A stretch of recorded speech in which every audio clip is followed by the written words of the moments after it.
Guten Abend, ihr Lieben, willkommen im Stream bei Miriam Kreativ zu unserem Basteltermin. Mit Herzblut, Freude und Kreativität zeigt Miriam uns live, wie das Plotten geht. Hier gibt's Inspiration, schau hin und hör gut zu, dann klappt dein nächstes Werk, Erfolg und zwar im Nu. Mit Liebe zum Detail, durchdacht und fein, lädt Miriam uns heute zum Basteln ein. Gemeinsam basteln und lachen, Freude teilen und Neues schaffen. Ob Neuling, ob Profi, ganz egal. Es klappt bei jedem, das ist genial. Zusammen kreativ, wir basteln mit Papier. Hast du eine Frage? Die Antwort kriegst du hier. Der Plotter steht bereit, wir reiben uns die Hände und starten jetzt gemeinsam kreativ ins Wochenende. Huhu. Ich hoffe, ihr hört mich und die Technik spielt soweit mit. Das wäre doch schon mal der erste gute Schritt. Ihr könnt ja einfach mal reinschreiben, ob das klappt. Wundert euch nicht. Bei mir ist es tatsächlich noch nicht ganz so dunkel. Moment. Ich hole euch gleich dazu, wie das immer so ist, wenn man jetzt gefühlt 4 Wochen keinen Stream gemacht hat, ist nichts an seinem Platz. Ich sag's euch. Ich suche also erstmal noch mein Fußpedal und winke euch dann hoffentlich auch gleich persönlich. Wir gucken mal, ob das klappt. Ja! Hallo aus dem Halbdunkel. Ihr seht, so dunkel ist es eigentlich noch gar nicht. Hier hinten steht extra die kleine Laterne für euch, weil ich sie gerne aus der Nähe zeigen wollte und neulich schon festgestellt habe, dass das hier auf dem Tisch dann von der Kamera doch immer noch recht weit weg ist. Achtung, wir machen mal richtig Licht. So. So, guten Morgen. So, ihr Lieben, ich hoffe, ihr genießt den Sommer. Ich hoffe, ihr seht es mir nach. Ich habe mich ganz frisch extra kalt geduscht und werde hier trotzdem ziemlich schmelzen. Mein Bastelzimmer ist ja unterm Dach. Und das ist mit einer der Gründe, warum es jetzt wochenlang keinen Stream gab, weil es hier oben nach so einem warmen Tag nur schwer auszuhalten ist. Ich habe auch wirklich überlegt, ob ich heute überhaupt streamen soll, aber ich habe dann in die Wettervorhersage für die nächste Zeit geguckt und festgestellt, dass es die ganzen nächsten Freitage so warm sein wird. Und deswegen hat es keinen Sinn gemacht, es noch weiter aufzuschieben. Zumal ich ja noch das ein oder andere Projekt habe, das ich euch zeigen will, auch so ein bisschen Projekte zwischendurch schon umgesetzt habe, bei denen es total Sinn macht, wenn ich euch ein bisschen Kontext gebe und was erkläre. Das betrifft vor allem die 3D-Druckprojekte. Ich habe aber auch wieder mit meinem Plotter gekämpft in der Zwischenzeit und an der eigenen Schneide-App gearbeitet. Also es gibt so das eine oder andere zu berichten. Ich freue mich total, dass so viele von euch da sind, obwohl es relativ spontan war. Ich ja erst heute Nacht quasi die Info geschrieben habe, dass heute der Stream ist und dann auch in der Facebook-Gruppe die Zeit noch falsch war. Da stand 20 Uhr statt 20:30 Uhr. Also danke, dass ihr trotzdem den Weg hierher gefunden habt. Wie wollen wir es denn machen? Wollen wir einfach mit den Papierprojekten starten? Ich glaube ja, ne? Und ich versuche jetzt als erstes mal eins. Ich weiß nicht, ob ich das hinbekomme. Ich stelle euch diese wunderschöne Windlichtkugel einmal dahinter und mache nochmal die andere Kamera an, damit ihr die auch einmal aus der Nähe sehen könnt. Wenn das nicht klappt, weil es noch zu hell ist, müssen wir das am Ende einfach nochmal machen. Es wäre nämlich sehr schade, wenn ihr diesen schönen Effekt gar nicht seht. So. Ich weiß nicht, ob es dafür nicht jetzt noch zu hell ist. Wir probieren das. Ich gucke mal, ob ich das hier direkt hinkriege. Zack. Und jetzt müssen wir es nochmal dunkel machen. Ja, und es ist wirklich außenrum noch zu hell, sonst würdet ihr jetzt schon hinten dran einen wunderschönen Schatten sehen. Ich überlege gerade, ob wir es mal mit einer Lampe probieren sollen. Ich glaube, wir müssen damit leben, das später nochmal zu versuchen. Oder ich höre gerade, dass mein Mann angeschlichen kommt. Wartet, der muss einmal das Rollo am Fenster zumachen. Ich habe ihn doch gehört. Du kannst auch gerade ganz sicher durchlaufen, ohne im Bild zu sein. Du musst nur einmal das Rollo bitte runter machen. Aktuell dreht sich da hinten die schöne Kugel. Es wird nämlich sonst nicht dunkel genug, als dass man den schönen Schatten sehen kann. Danke, den Rest mache ich selbst. Ich komme jetzt dran. Ich bin zu klein, um das irgendwie selbst zu machen. So, kleiner Umbau gleich am Anfang. Und eine zweite Lampe. So, wie Sie sehen, Sehen Sie nichts? Es ist dunkel. Und trotzdem ist die Kamera, die ich euch hingestellt habe, nicht hell genug. Wartet mal. Wenn man einmal mit der Technik arbeitet, die man nicht gewohnt ist. So, die darf das Licht korrigieren und jetzt seht ihr hoffentlich auch gleich einen Schatten. Ich sehe, ihr seid bei YouTube hinten dran. Ich sehe noch das dunkle Bild. Aber jetzt gleich kriegt ihr hoffentlich mein Bild zu sehen. Das ist manchmal so schwer, dass euch die Kamera auch das einfängt, was ich hier sehe. Tada! Da ist es, das Zellmuster, das ich euch im letzten Livestream noch gezeichnet als Rohling auf meiner 3D-Form in der Software gezeigt habe. Und das hat mich auch noch mal einige Nerven gekostet, das vorzubereiten und umzusetzen. Aber geplottet habe ich das Ganze schon mit meiner eigenen Schneide-App. Ich habe da nämlich schon einen sehr brauchbaren Falzmodus eingebaut. Das heißt, ich habe hier beim Zusammenbau dieses Windlichts schon davon profitiert, dass ich sehr flüssig zwischen Falzen und Schneiden umstellen kann. Kann ich euch nachher an dem einen Teil mal noch zeigen, was hier neben mir noch rumliegt. Wer mich schon länger kennt, weiß, dass es mir ziemlich schwer gefallen ist, dieses ungleichmäßig gleichmäßige Muster zu zeichnen. So ganz ohne Schnörkelchen, Blümchen, was auch immer. Und mein innerer Monk schreit auch gerade, weil diese Kugel nicht in der Mitte steht. Ne? Achtung! Ich kann das nur leider beim Verschieben selber nicht sehen. Ist jetzt besser oder schlechter? Ich glaube, es ist jetzt eher schlechter geworden, oder? Jetzt ist es zu weit. Also das eine, was mir hier in meinem technischen Setup noch fehlt, ist einer von euch im Ohr, der mir dann sagt, mehr links, mehr rechts. Hallo Frodo, du kommst mal wieder rein. Entschuldigung, ich muss dabei auch noch kurz nach unserem Dackelchen gucken. Also lange Rede, kurzer Sinn. Wundert euch nicht, dass es so lange gedauert hat. Ich habe dabei eben auch an der App gearbeitet. Ich kann ganz kurz mal überlegen, ob ich euch das vielleicht sogar kurz zeigen kann. Lasst mich mal schauen, ob ich das auf die Schnelle hinbekomme, euch das in der Software mal zu zeigen, wie das aussieht und was ich da gebaut habe. Ich würde jetzt sehr gerne, sehr bald auch den Beta-Test tatsächlich für die Software starten. Ich hoffe, ihr seid da geduldig mit mir, wenn es dann ans Beta-Testen geht. Da brauche ich Leute, die selbst auch mit einem Caesar-Plotter arbeiten und die irgendwie Lust und Geduld haben, mal so ein bisschen rumzuprobieren. Ich hole euch gleich mal mit auf den Bildschirm. Ich weiß nicht, ob ich euch das in der Software schon mal gezeigt habe. Ich glaube aber eigentlich nicht, dass ihr das schon kennt. Und deshalb machen wir das jetzt eventuell einfach mal, dass ich euch das einmal auf dem Bildschirm zeige und dann auch gleich am echten Teil. Guckt mal. Ja, ich sehe gerade selbst, dass ihr nur so ein Teil seht. Ignoriert den viel zu vollen Desktop im Hintergrund und die Kamerasteuerung rechts. So, jetzt seht ihr ziemlich genau, wie es in der Schneide-App aktuell aussieht. Und da seht ihr, habe ich die Formen einfach einmal auf der Matte liegen. Das hilft vielleicht auch denjenigen, die noch nie so ein Windlicht zusammengebaut haben, erstmal zu verstehen, aus welchen Teilen das überhaupt besteht. Man hat zwei unterschiedliche Streifen, einen Streifen A, einen Streifen B. Ich habe mich beim Zusammenbau immer gleich hier unten an dieser ersten Lasche orientiert. Da kann man die Unterschiede sehr schön erkennen. Und ihr seht hier, dass ich tatsächlich mit der variablen Variante gearbeitet habe. Das heißt, die blaue Linie, die sich hier durchzieht, das ist die Falzlinie. Und jetzt seht ihr hier links auch schon so ein bisschen von der Steuerung von der App, die sich weiterentwickelt hat. Das heißt, es gibt einen normalen Schneidemodus, bei dem man mehr oder minder aktuell noch einfach nur schneidet. Da werde ich auch noch ein bisschen dran justieren. Ist für die meisten Projekte völlig fein, wenn man mit der Fix-Variante arbeitet, weil dann ja die Faltlinie auch einfach mit dem Messer umgesetzt wird. Aber ich wollte eben auch das Falzen mit dem richtigen Falzwerkzeug sehr gern hier mal in die Umsetzung bringen. Und dafür ist der Nach-Farbe-Modus eben ziemlich gut. Und dann seht ihr auch, dass ihr hier unterschiedliche Sektionen haben werdet. Das Falzen, das Schneiden, das Zeichnen.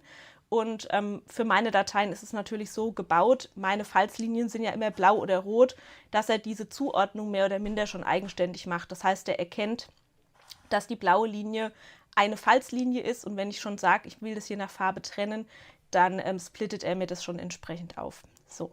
Man kann auch Einstellungen speichern, da muss ich noch so ein bisschen dran rumdeichseln, wie ich das für euch dann irgendwie am übersichtlichsten machen kann und wie man es irgendwie auch sinnvoll speichern kann, weil durch diese ganze Logik mit getrennt nach Werkzeug hat man ein bisschen eine anspruchsvollere, schwierigere Speicherstruktur.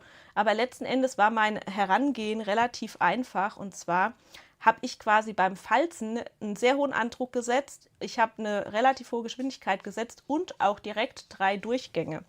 Und das schneidet, beziehungsweise in dem Fall falzt die App einfach komplett am Stück, was ich ziemlich praktisch finde. Und ihr seht auch, keine Garantie, dass es am Ende so bleibt. Da brauche ich dann die ersten Beta-Tester unter euch, dass ihr unterschiedliche Buttons habt. Das heißt, man muss jetzt nicht jedes Mal, wenn man so ein Teil senden will, hier ein großes Klickkonzert machen und die Falzlinie anhaken und die Konturlinie wieder abhaken, sondern man kann einfach das Falzen und das Schneiden und eventuelle andere Tools wie das Zeichnen als separate Schritte an den Plotter senden. Fand ich für die Caesar-Geräte super sinnvoll, weil ich ja sowieso immer nur ein Werkzeug einsetzen kann. Das heißt, ich habe zwischendurch einen Werkzeugwechsel und kann dann aber eben trotzdem, ohne in der Software groß was umstellen zu müssen, einfach sagen, jetzt schickt mir die Falz, schickt mir einmal die Kontur. Ich habe immer erst gefalzt und dann die Kontur geschnitten, weil der Konturschnitt relativ filigran ist.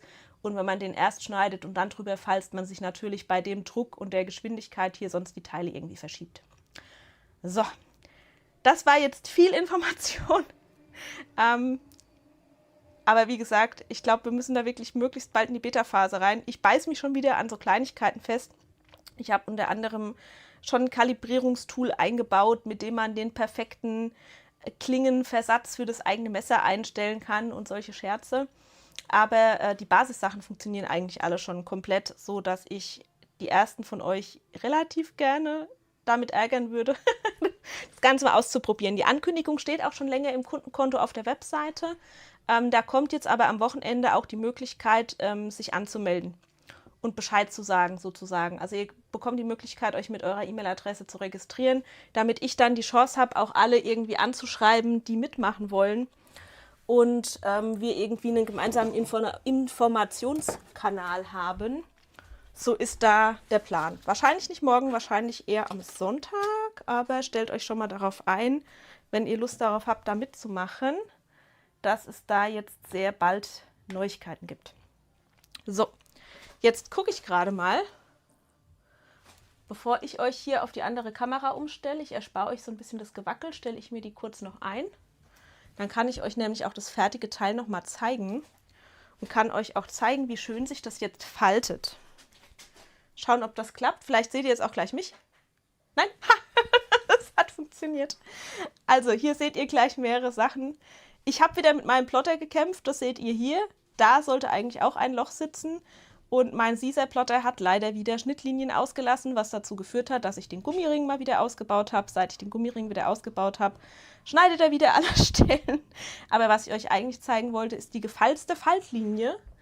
Und ihr seht, dass ihr nicht seht, ich sehe die relativ gut. Ich weiß nicht, ob ich euch das irgendwie... Ah, so vielleicht, ne? Wenn ich das so ein bisschen gegen das Licht halte, könnt ihr dann hier die gefalzte Kante erkennen und hier die gefalzte Kante erkennen. Und das Schöne bei diesem sehr filigranen Schnitt mit der wirklich gefalzten Linie statt der geschnittenen Linie für die Knicklinie ist, dass man sie wirklich besser sehen kann, weil die Schnitte logischerweise, wenn man schneiden würde, nur ganz, ganz winzig klein sind, weil man ja beim Schneiden der Faltlinie auf keinen Fall das ganze Teil durchschneiden will, sondern dann wirklich das nur anbrechen will, sodass sich an der Stelle das Ganze umfaltet. Und mit der gezogenen Falzlinie, mit dem Falztool, schaut mal, wie schön das geht. Sieht man das hier? Ich muss gar nicht jetzt ganz genau an die Linie ran, sondern es reicht, wenn ich die Klebelasche greife und so ein bisschen knicke und dann habe ich trotzdem hier einen sehr sauberen, sehr geraden Knick. Das heißt, da habe ich jetzt für mich endlich das Falztool entdeckt. Das haben wahrscheinlich viele bisher nicht verstanden, warum jemand, der so einen ausgeprägten inneren Monk hat, immer zu faul ist, das Falztool zu verwenden, weil ich es in der Originalsoftware relativ anstrengend finde, da immer hin und her zu switchen. Aber dadurch, dass ich jetzt in meiner Software so schön springen kann zwischen Falzen und Schneiden, habe ich jetzt hier wirklich auch das Falzwerkzeug quasi für alle Seitenteile eingesetzt. So, jetzt habe ich euch ganz viel zu einem Tool erzählt, das ihr selbst noch nicht benutzen könnt. Das tut mir ein bisschen leid. Aber wir haben uns eine ganze Weile nicht gesehen und glaubt es mir, ich war nicht untätig in der Zeit. Ich habe unheimlich viel gewerkelt. Aber das sind halt Sachen, die auch viel Testen erfordern und es sind einfach viele Sachen zusammengekommen. Der Plotter, der nicht richtig schneidet, die Software, die dabei gleich weiterentwickelt werden soll und das bremst dann einfach so ein bisschen aus, was das Weiterkommen im Ganzen an den Projekten angeht. So, leider simmert diese Kerze hier nur so vor sich hin, deshalb blase ich die jetzt einfach mal aus. Warm genug ist es nämlich hier auch ohne Kerze. Und ich überlege, was ich euch als nächstes zeige. Ich könnte die Laterne ja nochmal herholen, ne? Und mein Licht mal wieder auf Normalzustand bringen. Ihr habt gar nicht mit mir geschimpft, dass es dunkel ist. Jetzt. Aber ich fürchte, die erkennt ihr dann auf die Entfernung sonst wieder gar nicht. Ich zeige es euch einfach nochmal hier. Da ist ganz faul die Akkulampe eingesetzt. Die kann ich ja mit der Fernbedienung steuern. Das heißt, ich mache es mal ein kleines bisschen weniger hell, damit ihr vielleicht das Motiv und das Muster auch schön durchsehen könnt. Ihr habt gerade gesehen, diese sehr filigrane Zellmusterstruktur hat sehr viele Klebelaschen. Da muss man ganz in Ruhe so malen nach zahlenmäßig auf jeder Klebelasche Kleber auftragen und das verkleben. Und ich finde, das hat was sehr Entspannendes, aber es ist auch aufwendig. Also es braucht einfach viel Zeit. Ich hole die Kugel hier nochmal ran, dann seht ihr sie zumindest ohne Licht nochmal unter der Kamera. Schaut mal. Da hat man einfach quasi an jedem Rautenpunkt hier einmal einmal diese ganze Reihe hoch, eine Klebelasche. Und das braucht eben seine Zeit, bis man sich hier lang gearbeitet und jede einzelne Stelle auch ordentlich verklebt hat. Und ich dachte, logisch, nach viel Kleben kommt wenig Kleben. Deshalb habe ich sie nur noch mal rangeholt für diese gigantische Überleitung. Spaß. Die Laterne ist quasi das Gegenkonzept dazu. Da wird gar nichts geklebt. Es sind zwei komplett unterschiedliche Macharten. Hoffentlich ist für jeden dann von euch was dabei. Für die, die super gerne kleben, kann ich diese Kugel hier nur empfehlen. Ich habe es richtig krachen lassen, wie ihr seht. Ich habe sie mal nicht in weiß umgesetzt, sondern ich habe gedacht, wenn ich schon so ganz rausgehe aus meiner Komfortzone, dann wird die jetzt auch grün. Das ist für mich, ehrlich gesagt, relativ ungewöhnlich, dass ich so eine Kugel in grün umsetze. Ich bin ja sonst doch eher so der Typ für weiß in weiß mit weiß und weiß. Oder was auch immer noch geht, ist pink und rosa. Seht ihr hier hinter mir. Aber da ist es jetzt einfach mal grün geworden, weil ich fand, zu dieser organischen Zellmuster, Blatt, wie auch immer Struktur, passt die Farbwahl einfach ganz gut. Maren fragt, ob es für die Akkulampe einen passenden Drehverschluss gibt. Nein, Maren, bis jetzt nicht. Die Akkulampe habe ich da reingekriegt in die Laterne, indem ich einfach einen Seitenteil rausgenommen habe, weil auch die Öffnung unten eigentlich für die normalen LED-Teelichte gemacht ist. Das heißt, die Akkulampe ist eigentlich zu dick für die Laterne, um sie unten durch die Öffnung zu machen. Ich hätte jetzt die Idee, dass du aber die Laterne ja vielleicht einfach so stark vergrößern kannst, dass es doch hinhaut. Aber ich muss gestehen, ich müsste selbst mal nachrechnen, ob das aufgeht am Ende. Guck, ich habe quasi einfach einen Seitenteil rausgemacht und habe hier die mopsige Akkulampe einmal durch die Seite durchgesteckt. Und da man ja zum An- und Ausschalten an das Ding nicht ran muss, sondern wirklich nur, wenn man sie rausholt zum Laden, war das für mich fein. Habe ich sie einfach nur hier so reingesteckt und dann das Seitenteil wieder eingesetzt. Du sagst, das Grün passt super zum Muster. Danke, das freut mich sehr. Es hat sich wieder sehr bescheiden fotografieren lassen, weil das Grün mit der warmen Farbe von der Beleuchtung irgendwie und dem Hintergrund hinten dran blöde Farben gibt beim Fotos machen. Aber genau deshalb dachte ich, ich zeige euch das jetzt hier heute einfach nochmal live und in echt und so. Also so echt, wie es die Kamera halt einfängt. So. Seitenteil ist wieder montiert, behaupte ich. Lass mich gucken. Oben sitzt es noch nicht so schön. Ich will nochmal hier ziehen. Ja, so. Und damit habe ich das Ganze auch schon wieder zusammengebaut. Ah, Maren, was? Dann weiß ich, was du gern hättest. Du willst nicht so riesig. Okay, Maren, ich rechne mal demnächst. Ich rechne, aber es ist schon ein großes Delta, weil ich glaube, die normale Lampe, die kleinen LED-Kerzen quasi, die haben ungefähr 4 cm und ich glaube, die Akkulampe hat ungefähr 7. Das heißt, das ist plus minus doppelt so groß. Das wäre dann schon eher so die Größe Laterne. Gut. Ansonsten, der Zusammenbau der Laterne selbst ist unverändert. Das heißt, da gibt es im Shop einfach das ganz normale Anleitungsvideo dazu. Es ist einfach nur eine Motivseite, die hier einmal einsetzt. Ich kann gerade noch mal graben, ob ich hier hinter mir das einfache Fenster ohne alles noch liegen habe. Hab ich. Schaut mal. Ne, für die, die das Projekt noch nicht kennen, eigentlich hat man hier so eine neutrale Fensterseite, sage ich mal, die man auch mit Transparentpapier hinterlegt oder mit so Sterneffektfolie oder was einem so einfällt. Einige von euch haben auch hübsche kleine Motive auf das Transparentpapier gedruckt. Aber ich habe immer wieder den Wunsch bekommen, dass es schön wäre, wenn es für die Laterne mal noch eine neue Deckseite gibt. Und es war mir einfach nach Blume zumute. Ich lese gerade die Frage, ob man das Loch zusätzlich ein bisschen größer machen kann. Ja, auf jeden Fall. Ich meine mich zu erinnern, dass es in der Datei sogar schon so angelegt ist. Ich zeige euch die gerade noch mal von unten. Ich glaube, ich habe hier hinter mir auch noch eine rote Variante stehen. Guckt mal. Das ist die, die sogar schon die Ausschnitte hat für den Drehverschluss. Und da seht ihr, dass beim Drehverschluss quasi sowieso schon der Bereich, der hier unten zur Verfügung steht, relativ stark ausgenutzt ist. Man könnte den Lochausschnitt noch etwas vergrößern.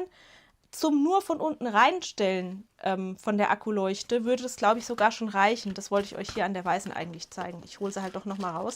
Ah, Moment, muss ich gar nicht. Ich habe hinter mir noch eine. Hier ist noch eine. Guckt mal. Wenn ich die jetzt hier so dazwischen stelle, kann man es, glaube ich, ganz gut sehen, dass, wenn es nicht unbedingt mit Drehverschluss sein soll, das jetzt schon funktionieren würde. Das heißt, man muss diesen Lochausschnitt in der Mitte, diesen hier, den eigentlich kreisrunden, nur groß genug machen und dann würde die Akkulampe auch so schon drunter passen. Aber halt ohne Drehverschluss. Rudi fragt, wann es wieder Tunnelkarten gibt. Rudi, bald. Ich habe mindestens 3 Tunnelkarten gezeichnet. Sie müssen nur noch fertig umgesetzt und geplottet werden. Es soll auch endlich mal wieder Tunnelkarten geben, weil ich immer noch den 6-eckigen Rahmen für den 3D-Drucker auch fertig zu machen habe. Heißt, ich habe, glaube ich, vor allem Mini-Tunnelkarten entworfen. Muss man mal gucken, wie sich das ausgeht von der Größe. Bist du eher auf der Suche nach der normalen Größe oder nach Mini? Dann versuche ich mich ein bisschen zu orientieren. So, immer her mit euren Wünschen. Genau deshalb habe ich mich auf den Stream gefreut, weil ich genau wusste, dass ich da wieder Motivation tanken kann. Achtung, ich habe noch was. Ich habe noch eine Karte, die habe ich euch auch live noch nicht gezeigt. Die passt eigentlich zu der anderen Kugel. Die ist hier. Die ist hier. Die hole ich auch noch mal ran. Dann sagt ihr mir mal, was ihr davon haltet, von diesen zueinander passenden Projekten. Achtung, ich räume mal ein bisschen zur Seite. Und zwar zeige ich euch hier gerade noch mal die Kugel. Mal ausprobieren, ob diese Lampe auch geladen ist. Dann habe ich vielleicht Glück und die geht auch an. Ja. Dann stellen wir die doch mal da rein. Dann leuchtet es wenigstens ein bisschen von innen. So. Für die Vorschau. Besser als gar nicht quasi. Die kennt ihr schon. Das ist die Blumenvariante Nummer 2 von der Kugel. Das ist ja auch ein Maren-Wunsch gewesen, die sich noch so eine filigrane Kugel gewünscht hat. Und das ist die Version, die da dann final draus geworden ist. Die hat mich noch so ein paar Nerven gekostet, weil ich noch Stellen gefunden habe, die mich ein bisschen gestresst haben, die ich gerne noch ein bisschen netter, schöner, hübscher haben wollte. Und passend zu dieser Kugel habe ich auch noch eine Faltkarte entworfen, eine Dinlang-Karte. Zumal ich neulich irgendwie zu Recht den Kommentar gelesen habe, dass es schon so lange keine Karten mehr gab, dachte ich, die passende Faltkarte zur Kugel ist gar keine schlechte Idee, weil man einfach schön Geschenksets quasi schnüren kann. Das ist die Idee gewesen an der Faltkarte. Und dann habe ich ganz kurz überlegt, ob ich nicht doch noch auch eine einfache Windlichtbanderole machen soll, weil ich die Blumen sehr, sehr liebe. Ich bin ja sonst ebenso der Blumentyp, weshalb diese Zellmusterkugel bei mir so ein absolutes Unikum ist. Habe ich aber noch nicht fertig gemacht. Ich dachte auch, ich frage mal euch, weil bei solchen Projekten, wo ihr hier quasi die Ich klebe gerne und viel Variante habt, weiß ich immer nicht, ob es da noch eine Ich klebe nicht so gerne nicht so viele Variante geben soll. Könnte ich mir aber bei dem Blumenmotiv auch schön vorstellen. Könnte man auch eine schöne, einfache kleine Windlichtbanderole draus machen. So, also Kugel wieder weg, Karte wieder weg und bei der Karte nur, dass ihr ein Gespür dafür kriegt, dass es kein Gerede ist, dass ich hier echt zu kämpfen hatte mit meinen Plottern. Guckt, wie viel ich hier geschnitten habe. Die habe ich dann an der Seite abgeschnitten, weil der Plotter immer die Ecke verhunzt hat. Hier habe ich das genauso gemacht und hier auch. Also falls ihr euch wundert, warum die alle irgendwie ein bisschen unterschiedlich breit sind, weil der Plotter und ich im Clinch waren, was die Genauigkeit des Schneidens anging. Rudi sagt normale Tunnelkarte. Okay, Rudi ist notiert. dann darf es ein bisschen mehr Detail noch haben, was ich da gezeichnet habe. Die Petra wünscht sich noch immer ihren Schornsteinfeger. Verstehe ich, Petra. Maren schreibt, die Karte zum Aufklappen mit Falz an der Seite, aber im gleichen Format fändest du auch noch gut. Zum Aufklappen mit Falz an der Seite, also quasi so. Ich stehe gerade auf dem Schlauch, Maren, heb mich mal vom Schlauch runter. Was muss an der dann anders sein? Weil, also du kannst sie ja so rumnehmen oder so rum, ich check's gerade nicht. Aber du hebst mich bestimmt runter vom Schlauch oder schickst mir eine hübsche kleine Zeichnung, ne? So. Also ich bin hier so ein bisschen eskaliert mit den Schnitten, habe dann bewusst blauen Tonkarton geschnitten, weil ich immer finde, dass der blaue, dunkelblau und dunkelgrün zu denen gehören, die sich am bescheidensten schneiden lassen. Und wenn es damit funktioniert, funktioniert es mit anderem dann auch. Ja. Und dann habe ich jetzt Karten in unterschiedlichsten Formaten, aber ich habe keine Lust gehabt, die wegzuwerfen, weil ich dachte, das ist irgendwie echt zu schade dafür. Das heißt, ich muss jetzt in den komischen Formaten auch noch irgendwie Briefumschläge produzieren. Obwohl ich glaube, die habe ich genau quadratisch zugeschnitten, da habe ich was. Hier muss ich mir irgendwie was ausdenken. So ist es manchmal. Und dann nimmt man für die ganz schwierigen Sachen plötzlich doch wieder die gute alte Silhouette Cameo 2. Ne?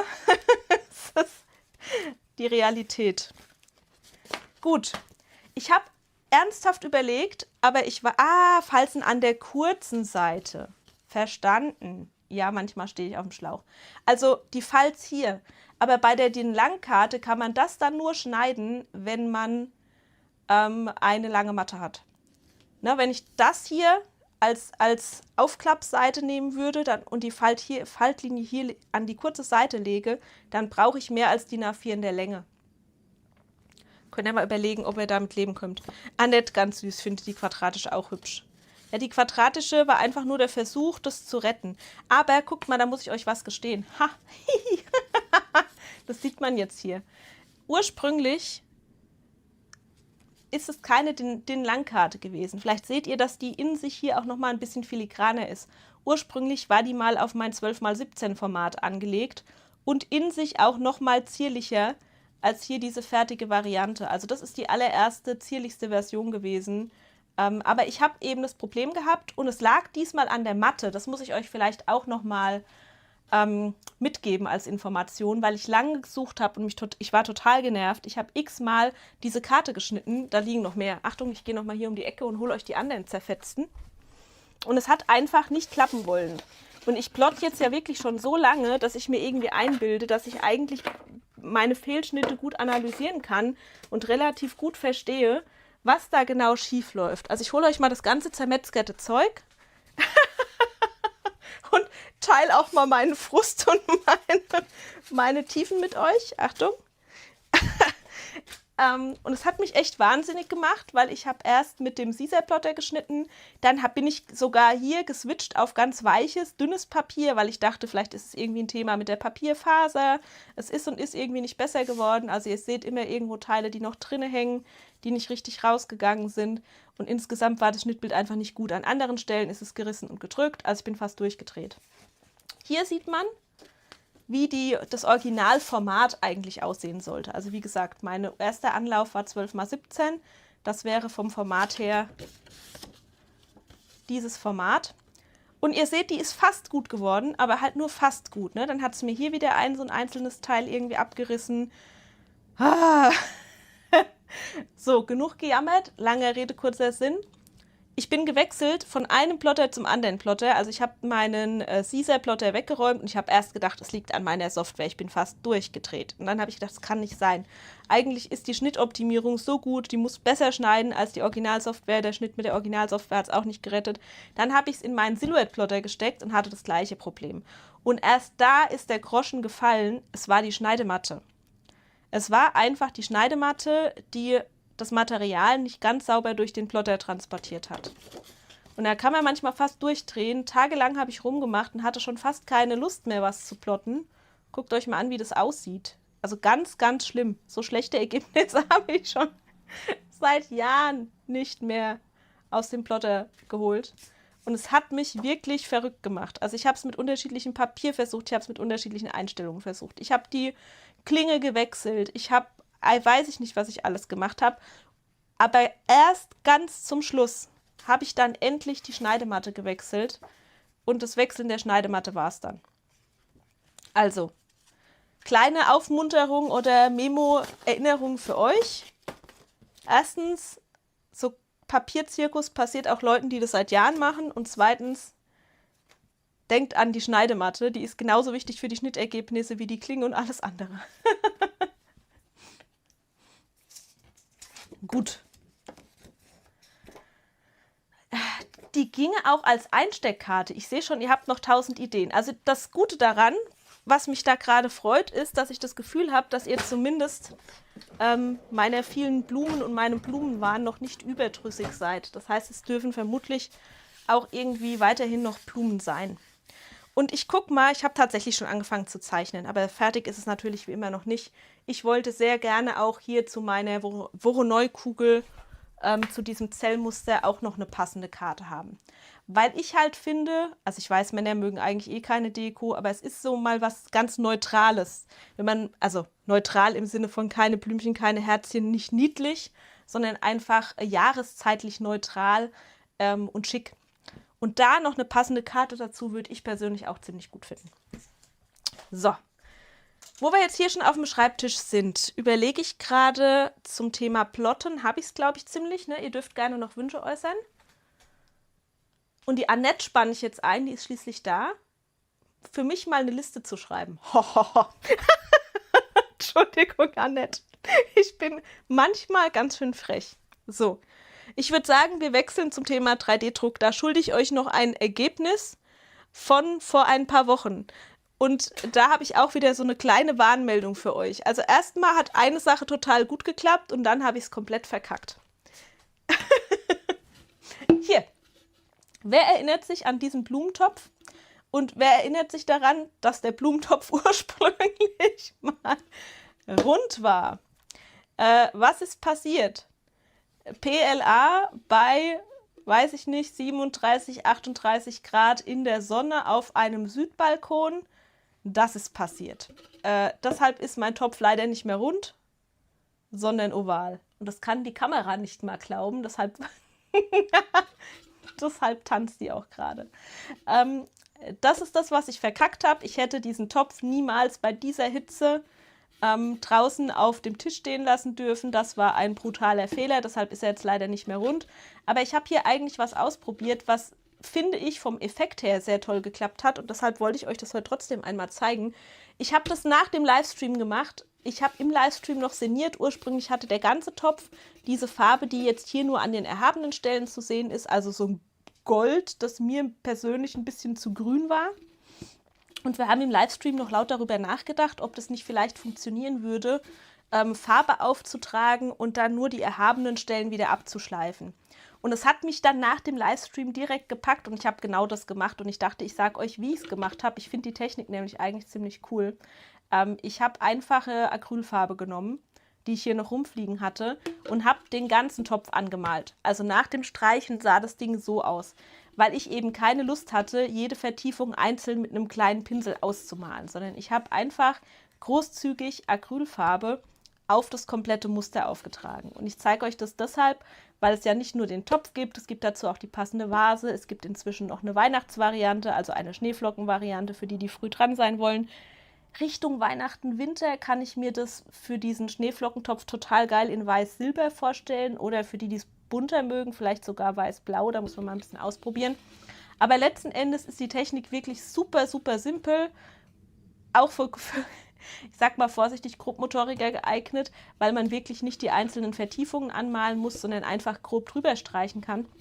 Und dann habe ich das wieder abgeschliffen und da zeige ich euch auch was. Da muss ich nur gerade mal meine Papiersachen wegräumen, damit ich nichts flute. Ich habe meinen ersten Schleifversuch, ich habe es natürlich wieder nicht abwarten können, hier im Zimmer gemacht. Und wer schon mal PLA oder Plastik geschliffen hat, weiß, dass das ziemlich staubt. Das geht zwar, aber es ist ein bisschen eklig, weil man staubt sich das ganze Zimmer ein. Achtung, deshalb kommt jetzt die große Wasserschüssel. Hehe. Und dann machen wir das einfach an einer Ecke mal zusammen. Nicht erschrecken, ich fahre auch kurz den Tisch ein bisschen durch die Gegend, weil ich nicht so groß bin, dass ich da besser rankomme. Ich habe mir hier einmal Schleifschwämme bestellt, weil ich eben auch nicht sicher war, mit welcher Grammatur ich arbeiten will. Von ziemlich grob zu ziemlich fein. Und am Anfang habe ich mich überhaupt nicht getraut, mit der groben Grammatur da dran zu gehen. Das sind welche, die offiziell auch zum Nassschleifen geeignet sind. Und genau die habe ich da letzten Endes benutzt. Und ich habe mich am Ende auch getraut, mit der groberen Variante dran zu gehen, weil man da nicht so super lang schleift. Also lange Rede, kurzer Sinn, warum überhaupt nass schleifen? Weil dann der Staub nicht so durchs Zimmer fliegt, sondern einfach quasi mit abgewaschen werden kann. Und ich zeige euch einfach mal, wie schnell das geht. Wichtig, wenn ihr mit einer niedrigen Grammatur arbeitet, ist, dass ihr nicht fest aufdrückt. Ich muss gerade selber lachen, weil die Blume nicht mehr rund ist, sondern eiförmig. Aber egal, ich tue mein Bestes. Ach so, soll ich das Mikro ausmachen? Kriegt ihr Gänsehaut von dem Schleifgeräusch? Mein Mann hasst es, deshalb frage ich gerade. Ihr könnt mir schreiben oder ihr müsst mich muten einfach.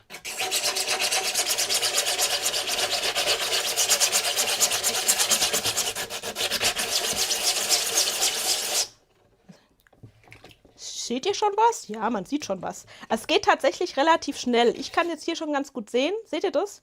Dass auf der Blüte selbst das Schwarz schon so ein bisschen weggegangen ist.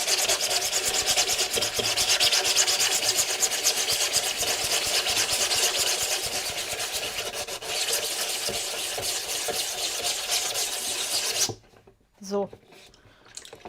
Und viel, viel mehr muss es mit der 80er Grammatur auch gar nicht sein. Guck mal, wie schnell das gegangen ist. Also wenn man sich halt wirklich mit dem groben Schleifschwamm, sag ich mal, traut, dann ist das Aufarbeiten relativ schnell gemacht.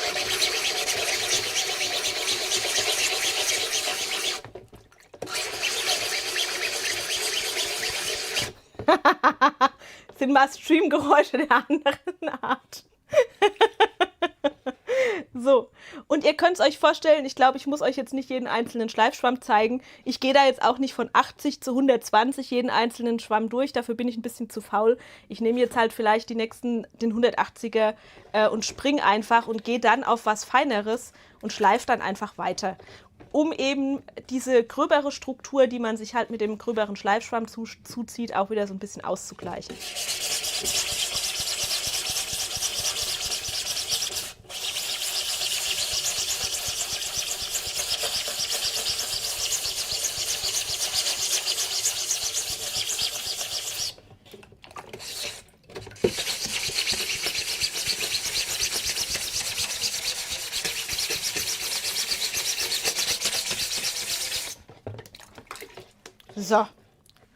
So, und da kann man jetzt so viel Liebe, Zeit und Gefühl reinstecken, wie man möchte, und kriegt dann eben insgesamt so einen sehr schönen zweifarbigen Effekt. Keine Sorge, Florian, Entschuldigung. Ich schleife jetzt nicht noch den restlichen Topf. Die Arbeit lohnt sich für den komplett verzogenen Topf leider auch nicht mehr. Aber ich wollte euch trotzdem mal noch zeigen, dass diese Idee von damals eigentlich echt gut funktioniert. Zumal ich an und für sich so diese Relieftöpfe total schön finde und es wahrscheinlich noch mehr davon geben wird. Die Bianca findet es auch arg schlimm. Ich habe euch gewarnt. Ich habe euch vorgewarnt. Ja, damit ihr mich extra stumm schalten könnt. Also ich liebe den Effekt. Ich hoffe, ich stecke den einen oder anderen damit an, der Schleifen nicht so schlimm und eklig findet. Wie gesagt, 2 Learnings bei dem Projekt. Lasst eure wunderschönen PLA-Töpfe nicht bei der Affenhitze draußen auf dem Balkon. Und schleifen, also quasi einfach anstreichen, wie hier mit Acrylfarbe, gut trocknen lassen und dann einfach die erhabenen Stellen wieder abschleifen. Geht super gut. Ich weiß gar nicht, warum ich so lange rumgeeiert habe und mich nicht getraut habe. Ich habe es dann endlich gemacht und das Ergebnis, finde ich, kann sich echt sehen lassen. Ne, sieht einfach gleich nochmal ganz anders aus. Ob ich das Design auch als Windlicht machen mag? Bianca, das gibt es schon als Windlicht. Das war zuerst ein Windlicht, also das ich hier gerade in der Hand habe. Das war erst ein Windlicht, bevor es überhaupt ein 3D-Druck geworden ist. Warte, ich habe das, glaube ich, auch noch hinter mir stehen. Ich hole es mal ran. Ich muss einmal die nassen Sachen zur Seite räumen und hole gerade den 3D-Druck mal ran.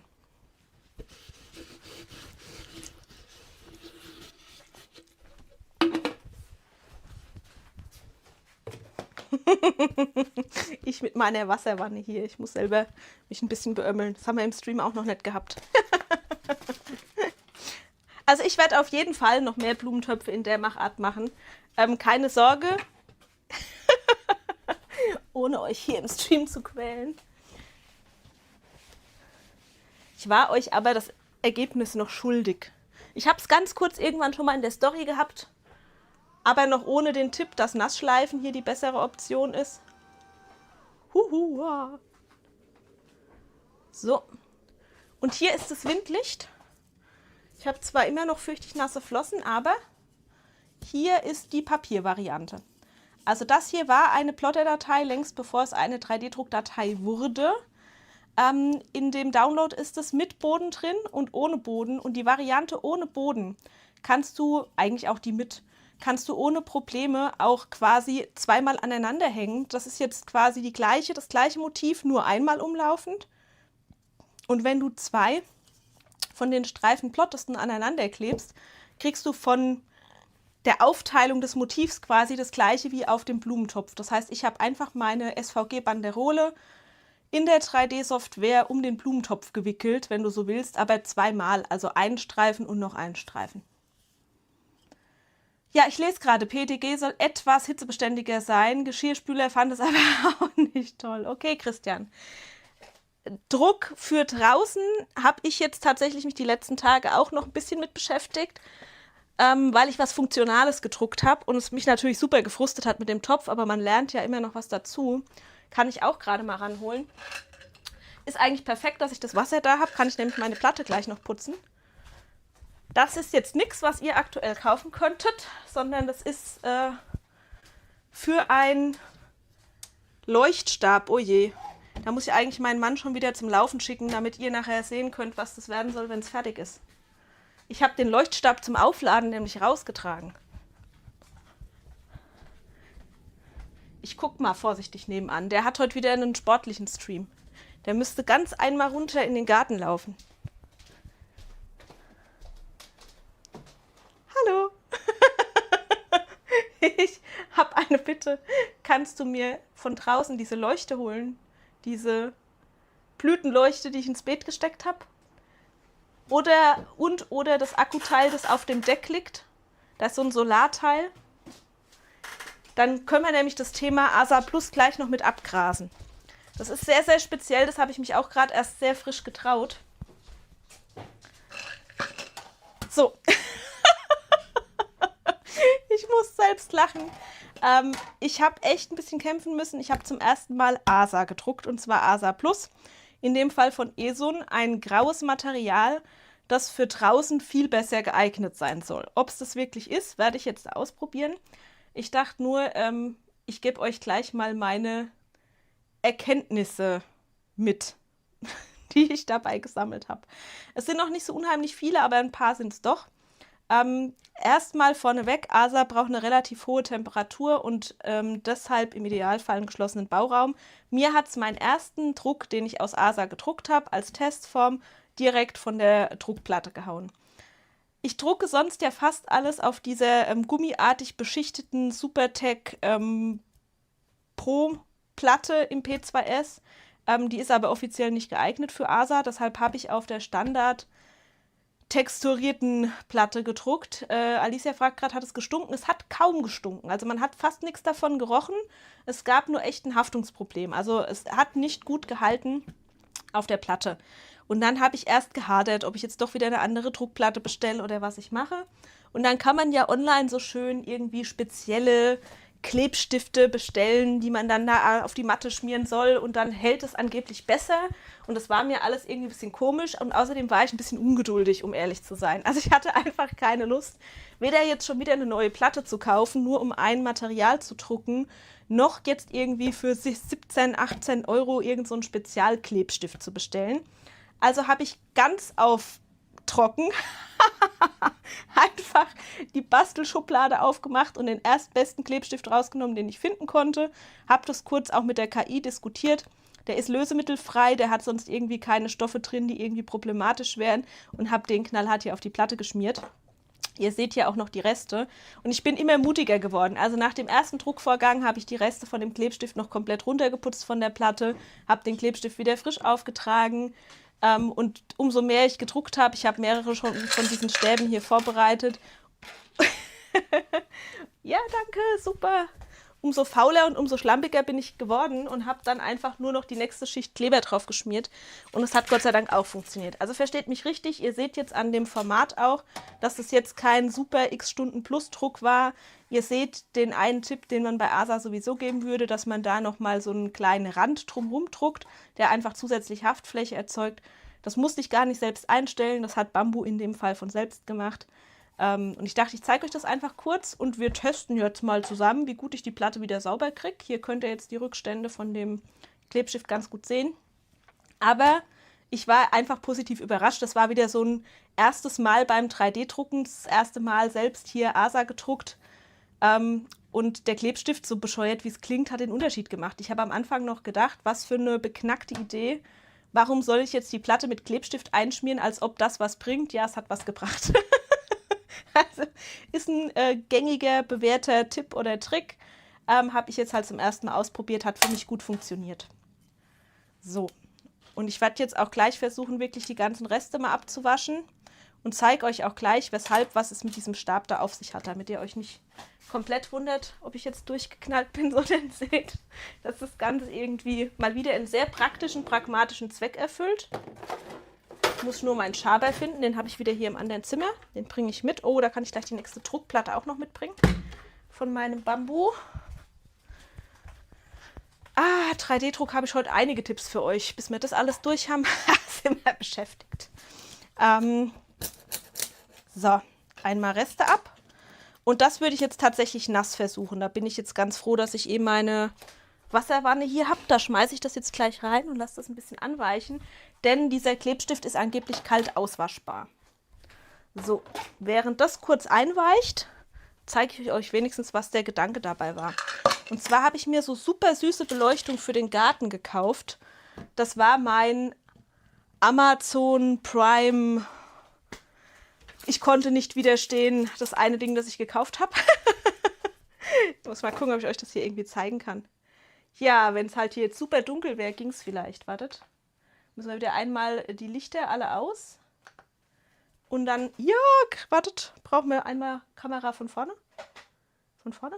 Ha, tada.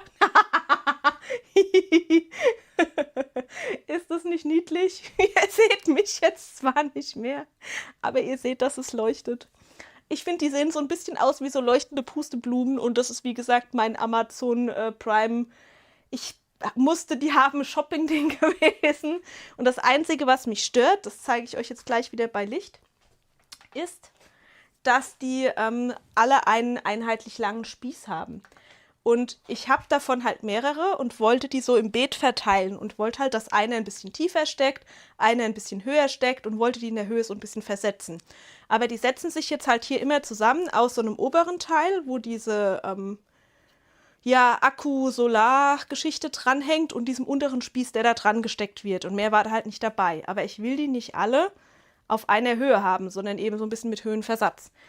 Und erst habe ich geguckt, ob ich nicht ein passendes Röhrchen irgendwie bestellen kann, aber was man da kriegt, ist ehrlich gesagt auch alles super teuer. Und dann habe ich gedacht, ja, mit irgendwas muss ich ja mein ASA auch testen. Also ich habe das nicht deshalb bestellt, sondern wegen einem größeren anderen Projekt. Und habe mir quasi dafür jetzt so Spießverlängerungen gedruckt. Zeige ich euch gerade mal. Jetzt, so. Also ihr seht hier einen Teil von dem Spieß und ihr seht hier das noch zusammengepackte andere Teil, so wie das Ganze hier quasi nach dem Bestellen ankam. Und eigentlich steckt man die quasi so zusammen und hat dann einen Teil zum in die Erde stecken. Und was ich jetzt wollte, ist hier zwischendrin nochmal eine Verlängerung für meinen besagten Höhenversatz. So, und hier ist auch schon ein Teil, das ich fertig geklebt habe, weil das eben in den Garten soll und ich gerade gemerkt habe, wie extrem Hitze mir in dem Fall mein PLA verzogen hat. Ich hoffe, dass es bei dem ASA wesentlich besser ist. Das wird viel, viel heißer gedruckt. Die Druckplatte selbst ist viel, viel heißer. Deshalb kann ich mir vorstellen, dass es wirklich dann auch draußen deutlich temperaturbeständiger ist als das PLA. Aber ich wollte gerne so ein bisschen auf Nummer sicher gehen, deshalb habe ich aus 2 Teilen gedruckt. Und zwar habe ich einmal das Röhrchen gedruckt, das ich gerade vom Drucker geholt habe. Einmal mit einer breiten Aufnahme unten, die sich jetzt dann quasi hier auf das Stäbchen draufsetzt. Und einmal eben mit dem Stabdurchmesser oben, was sich hier reinsetzt, wo normalerweise der Stab reinkommen würde. So. Aber wir haben uns ja schon öfter über 3D-Druck und Stabilität beim 3D-Druck unterhalten. Hier seht ihr auch, dass ich da vorher immer schön viele Prototypen drucke. Und das Thema Stabilität beim 3D-Druck ist, dass, wenn 3D-Druck bricht, der eigentlich immer zwischen den Lagen bricht. Das Ganze baut sich ja Schicht für Schicht für Schicht für Schicht auf. Und innerhalb der Schicht, wo diese Druckschnüre schön miteinander verbunden sind, ist es relativ stabil. Aber die Schichten, die aufeinander kleben, die reißen bei zu viel Beanspruchung voneinander ab. Heißt, ich kann den hier, zack, einfach durchbrechen. So. Und damit das bei meinem selbstgedruckten Stab hier nicht passieren kann, habe ich was gemacht. Und zwar habe ich jetzt hier nochmal Stäbchen gedruckt, die liegend gedruckt wurden. Also der Stab wurde stehend gedruckt. Das heißt, hier habt ihr genau diese aufeinander gestapelten Lagen. Dafür ist er aber in sich schön rund und das hat hier unten quasi mit diesem Höhensockel gut funktioniert. Das ist halt immer die Richtung, die man beim 3D-Druck dann beherzigen muss. Diesen Stab habe ich liegend gedruckt, das heißt, der ist der Länge nach sehr stabil, weil hier quasi in diesen Lagen, die auf dem Boden lagen, immer diese Verbindungslinien hin und her gefahren sind. Lange Rede, kurzer Sinn, das soll einfach als Kern hier innen eingesetzt und eingeklebt werden. So. Und das stabilisiert dann einfach das Röhrchen einmal in der kompletten Höhe. Habe ich hier auch schon gemacht. Gestern. Und habe das mit 3D-Druckkleber eingeklebt. Ich glaube, man muss da auch relativ geduldig sein und dem Ganzen Zeit zum Trocknen geben, weil ihr seht, das ist ja eigentlich eine Einklebung auf der vollen Höhe. Das heißt, der Kleber kann innen drin relativ schwer abtrocknen. Aber ich habe dadurch jetzt eben nochmal mehr Stabilität in mein Bauteil gebracht, weil wie gesagt, einfach zwischen den Lagen das Ganze sich ansonsten eben so leicht ist relativ, ne? Aber eben auch brechen lässt. Und mit Kern innen drin hoffentlich dann nicht mehr. Oder zumindest nicht ganz so leicht. So, lange Rede, kurzer Sinn. Ich baue das jetzt auch zum ersten Mal wirklich zusammen und hoffe, ich habe gut gemessen. Das soll nämlich wirklich auch schön stramm hier aufeinander sitzen. Ja, sehr gut. So, eigentlich hätten wir das jetzt bei dem geladenen Teil machen müssen. Ne? Und guckt, ich habe das wirklich, wirklich gut gemessen. Das sitzt nämlich wirklich sehr stramm, sehr schön. Nein, und schon habe ich es trotzdem kaputt gemacht.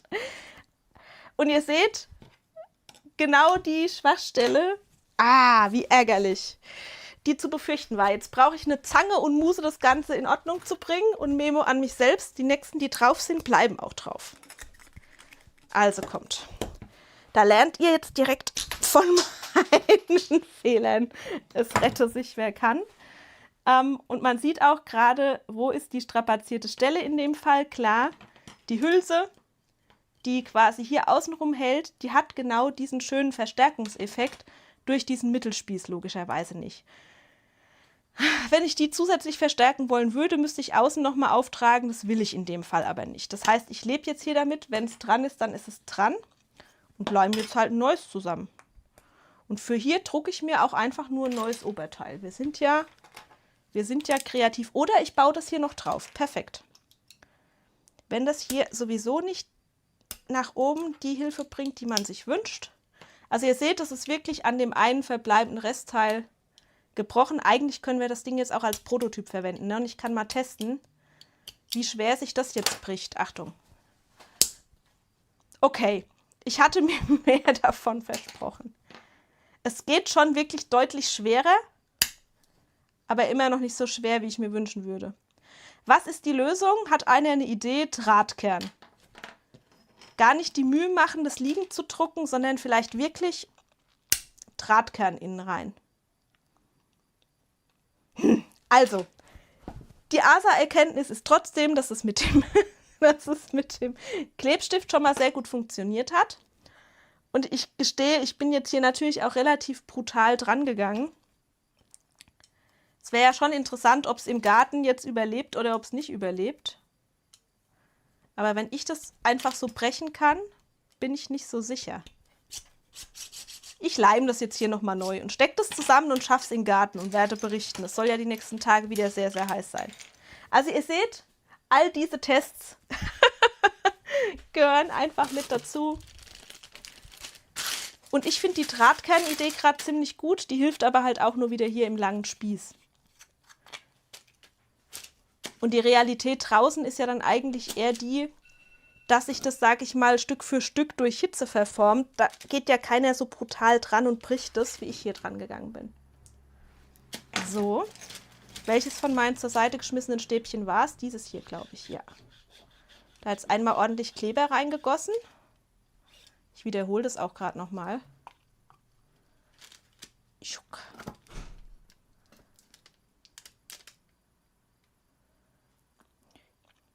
Ja, das ist für mich gar nicht schlimm. Das darf ruhig passieren, das darf ruhig kaputt gehen. Das sind genau diese Tests, die ich selber mache, um irgendwie rauszufinden, was funktioniert und was nicht funktioniert. So. Da ist der Neustab. Oh ja, sehr perfekt.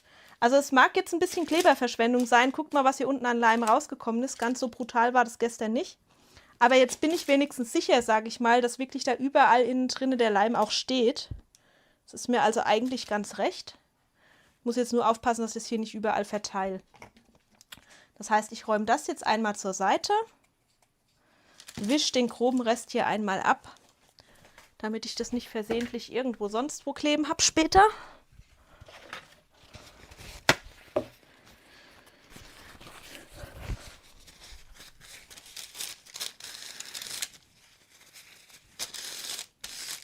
So. Gut. Und damit darf das trocknen, wird dann wieder zusammengesteckt und darf dann einziehen in den Garten. Also den Leuchtspieß selber finde ich so süß und wie gesagt, es waren auch mehrere in einer Packung. Das einzige Manko, was das Ding hat, ist, dass es wirklich einfach eben nur diese eine Höhe ist. Und jetzt könnte man halt sagen, na gut, dann mach halt tiefere Löcher im Beet und setzt das Teil einfach tiefer ein und kriegt damit einen Höhenversatz. Das geht bedingt, aber ich will halt nicht, dass die direkt am Boden sitzen, diese Leuchtkugeln, sondern ich wollte, dass die wie so größere Blüten auch wirklich mit ein bisschen Abstand vom Boden stehen. So. Und das Projekt ist auch definitiv noch nicht beerdigt. Da geht es definitiv noch weiter. Ich räume ganz kurz auf, räume das hier zur Seite. Und habe dann noch mehr 3D-Druck für euch. Da habe ich auch einen ganz konkreten Slicer-Tipp. Der wird dem einen oder anderen wahrscheinlich mehr helfen als die allgemeinen Überlegungen zu ASA. Ich habe jetzt halt zuletzt wirklich auch mal Materialien gedruckt, die ich sonst nicht drucke. Ich habe sonst mein halbes 3D-Druckerleben lang immer nur PLA gedruckt und es hat für die meisten Projekte einfach gereicht. Aber für diese Hitzegeschichte draußen braucht es dann halt einfach doch mal anderes Material. So, meine Druckplatte sieht schon mal wild aus, aber die sieht so aus, als würden wir die gut sauber bekommen.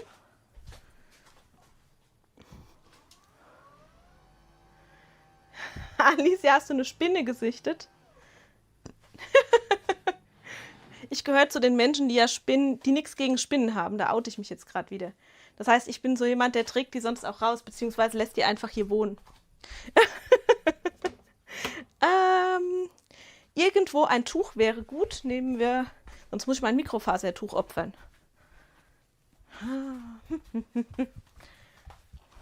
Ihr merkt, schon lange keinen Stream mehr gemacht. Ich bin nicht gut vorbereitet.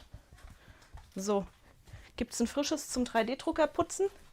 Und man sieht jetzt, finde ich, schon ganz deutlich, ja, super. Also, dass das wenigstens wieder gut abgeht. Ich sag's euch ehrlich, wie es ist. Ich war bereit und gewillt, zur Not die texturierte PI-Platte hier zu opfern, weil ich auf der eigentlich eh nie was drucke. Ich mag einfach diese geriffelte, ungleichmäßige Oberflächenstruktur nicht so gerne. Deshalb drucke ich normalerweise nicht auf dieser Platte. Und deshalb hatte ich auch irgendwie keine Sorge, dass ich mir die bei dem Test jetzt versau. Aber da ist auch wirklich gar nichts passiert. Also der Kleber geht super gut ab. Und die Platte sieht noch super aus.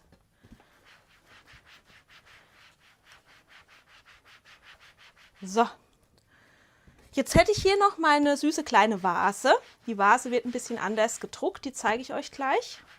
Und erkläre, was ich mir dabei gedacht habe. Und dann dürft ihr euch wünschen, ob ihr die trotzdem noch so haben wollt, wie ihr die normalerweise gewohnt seid. Oder ob das für euch schlüssig ist und ihr das mit dem Drucken so gut findet. guckt mal, also abgesehen davon, dass es jetzt eine Plörre ist, aber man sieht jetzt am Boden auch ganz gut, was da beim Schleifen von dem Topf wirklich abgegangen ist. Also, ne, so zum Thema Nassschleifen, man kann den Sinn, finde ich, hier in dieser Suppe jetzt gerade schon ganz gut erkennen. Das ist alles Dreck, der jetzt hier nicht in der Luft rumfliegt und sich nicht auf mein Regal absetzt, sondern der einfach mit dem Wasser entsorgt werden kann. So.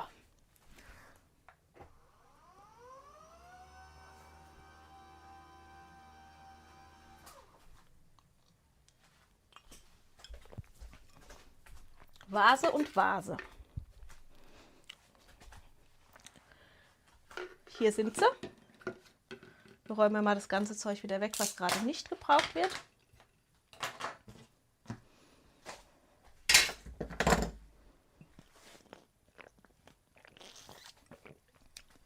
Da habe ich auch wieder ein neues Material verarbeitet. Nicht neu für euch, aber neu für mich. Und zwar ist die Vase aus so einem ja, mitteldurchlässigen, durchsichtigen Material gedruckt, nämlich PETG.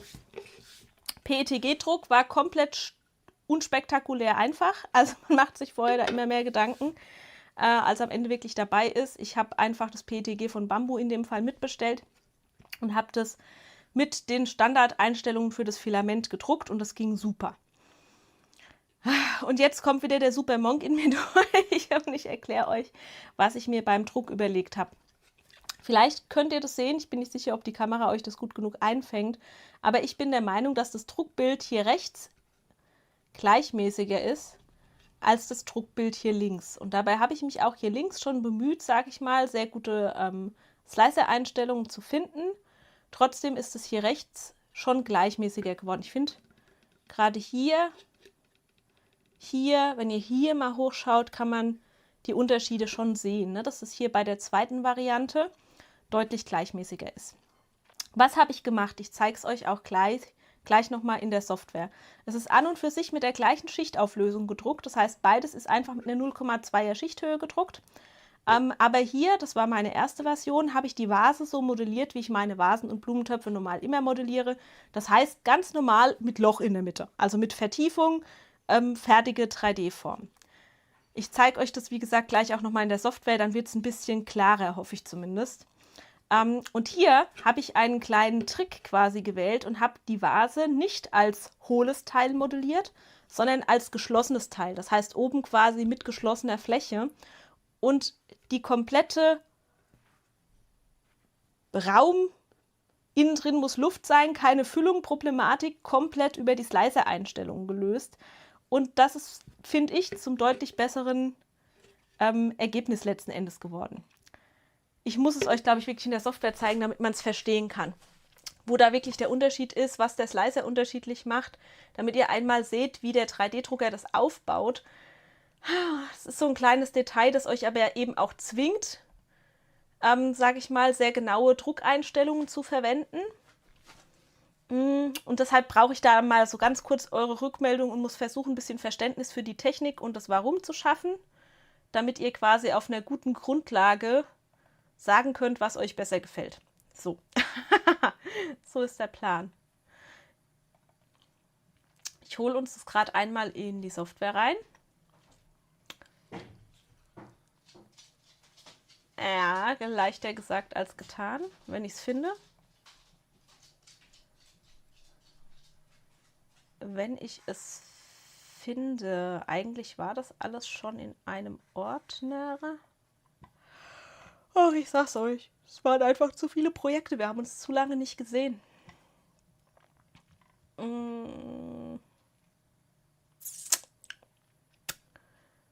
Ich muss suchen. Sonst muss ich zum Laptop laufen. Aber ich hoffe, dass ich es hier auch abgelegt habe. Ja, ich glaube, das ist es.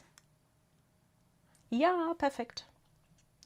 So, jetzt muss ich gleich wieder hier an dem Bildschirm basteln, dass die Stelle auch passt. Das mache ich jetzt gerade mal gleich und hole euch gleich dazu, ihr Lieben. Ich hole euch gleich dazu. So. Wir wechseln einmal auf den Monitor.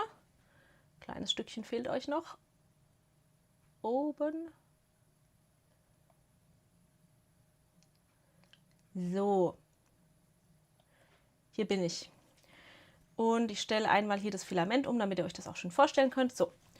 Und dann seht ihr schon hier im Vorbereiten-Tab, dass ihr hier eine geschlossene Fläche habt. Vielleicht muss ich dafür nochmal das Filament wechseln. Genau, da sieht man es ein bisschen besser in der nicht durchsichtigen Variante, dass ich mich jetzt hier dafür entschieden habe, quasi einen festen Körper zu machen, ohne Loch in der Mitte. Und hier habt ihr die Version, die ich zuerst gedruckt habe, ganz normal mit Ausschnitt in der Mitte. So, und jetzt slice ich euch einfach mal genau diese Variante. Ach so, haha, mit meinen Spezialeinstellungen werdet ihr keinen Unterschied sehen, fürchte ich. Das müssen wir anders machen. Wir müssen einmal für das Objekt wieder Standardeinstellungen verwenden. Wartet. Nämlich nicht genau alles, was ich schon Spezielles eingestellt habe. Das machen wir ganz anders. Wir machen einfach nochmal ein neues Projekt auf, dann muss ich nicht alle Projekt-Settings hier ändern.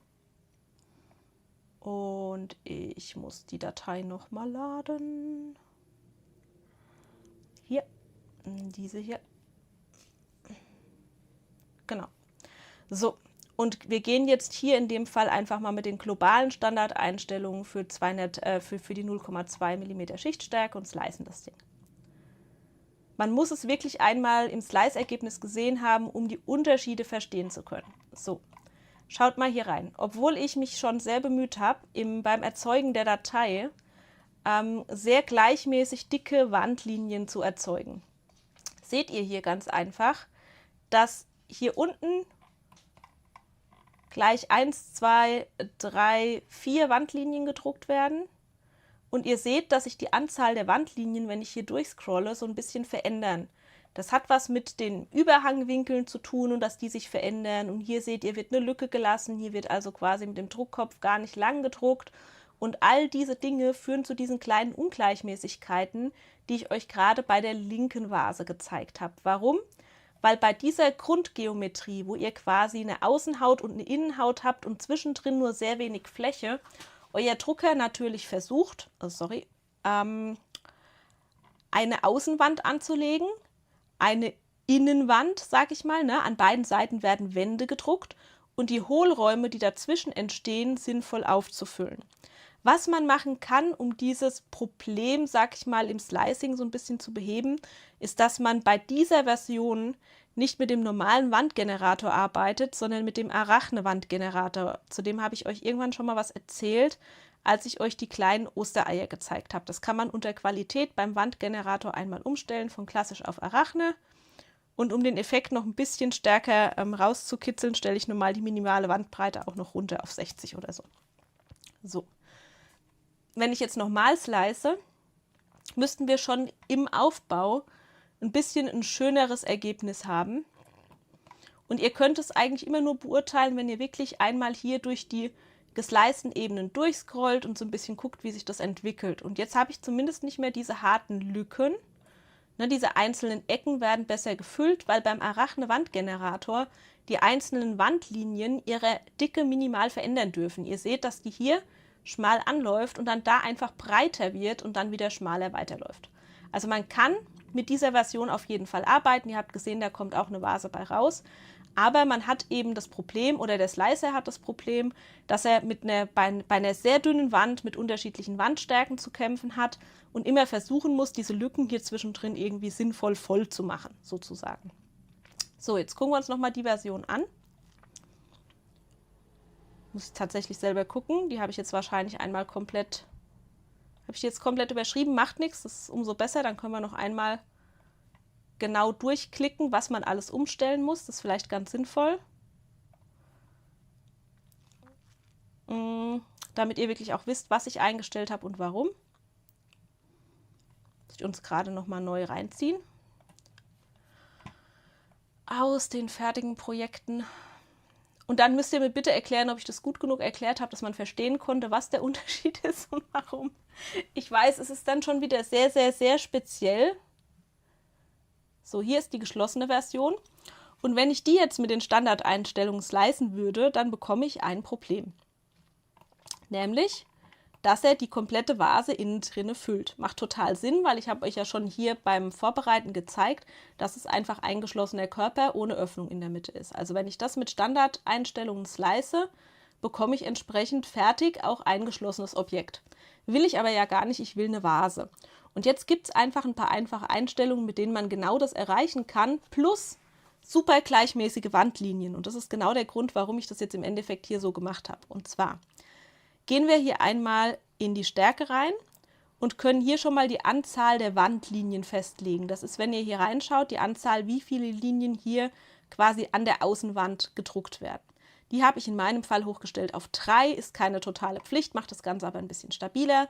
Wenn ich sehen will, wie es sich auswirkt, muss ich immer neu slicen und dann sehe ich, ich habe hier mehr Wände. Dann will ich, damit die Vase innen drin ja wirklich hohl ist, keine Füllung haben. Das heißt, ich setze die Fülldichte auf 0. Können wir die Druckplatte wieder slicen, einmal reingucken und ihr seht, dass dieses Gittermuster hier innen in der Vase verschwunden ist. Das heißt, die Vase ist jetzt innen drin schon mal hohl, aber sie hat noch ein Problem, das wird sich auch nicht gut drucken, nämlich sie hat hier oben drauf noch den Deckel. Sie soll aber natürlich auch keinen Deckel haben, sondern oben offen sein und damit das funktioniert, setzt man die oberen Schalenschichten auf 0. Damit sagen wir einfach, wir wollen oben keinen Deckel haben. Müssen wieder neu slicen. Und schon haben wir oben keinen Deckel mehr, sondern oben eine offene Vase. So. Und jetzt gibt es noch so ein paar Kleinigkeiten, die mir dann auffallen, wenn ich hier einmal durchscrolle. Und zwar seht ihr hier unten noch so einen kleinen Absatz am Rand. Hier habe ich noch eine Wandlinie gefühlt mehr als hier weiter oben. Und das ist jetzt wieder eine Spezialeinstellung. Und zwar, wenn ich hier bei der Stärke relativ weit runter gehe, seht ihr hier die Sicherstellung der vertikalen Wanddicke. Vertikal meint also oben, unten. Hat hier wieder was mit dem Überhangwinkel zu tun. Und solange die aktiviert ist, legt er hier in diesem unteren Bereich noch eine weitere Linie drauf, um sicherzustellen, dass vertikal auch eine gewisse Dicke da ist. Macht aber meine schöne Idee, dass ich überall gleich viele Wandlinien habe, wieder kaputt. Und genau deshalb stelle ich das von aktiviert auf deaktiviert. Slice neu und siehe da, habe jetzt auch hier im unteren Bereich genau die gleiche Anzahl an Wandlinien. So, und ich weiß, das sind viele Einstellungen, aber es ist für euch auch komplett hinterlegt auf der Shop-Seite. Ich hinterlege euch da immer genau, welche Einstellungen ich verwendet habe. Und das eine, was ich bei mir jetzt standardmäßig als letztes noch anpasse, sind die unteren Schalenschichten, weil da die meisten Slicer standardmäßig jetzt nur 3 drucken würden. Das ist mir zu wenig, die hebe ich wenigstens auf 5 oder 6.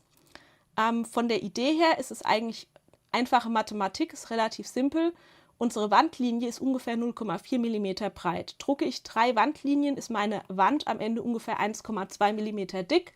Und wenn ich mit einer Schichthöhe von 0,2 mm drucke, brauche ich entsprechend 6 Bodenschichten, um am Boden auch wenigstens 1,2 mm Dicke zu haben. Das heißt, die unteren, Entschuldigung, nicht Farbschichten, sondern Schalenschichten, die hätte ich jetzt hier sogar falsch eingestellt, hebe ich in der Regel auf wenigstens 5 oder 6.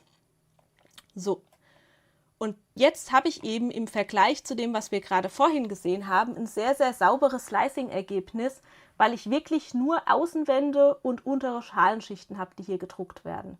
Ich kann auch noch mal gucken, ob wir uns das noch mal anders anzeigen lassen können. Wir können den Linientyp aktivieren, hier oben beim Slicing-Ergebnis, und dann kann man das eben noch mal sehr schön sehen.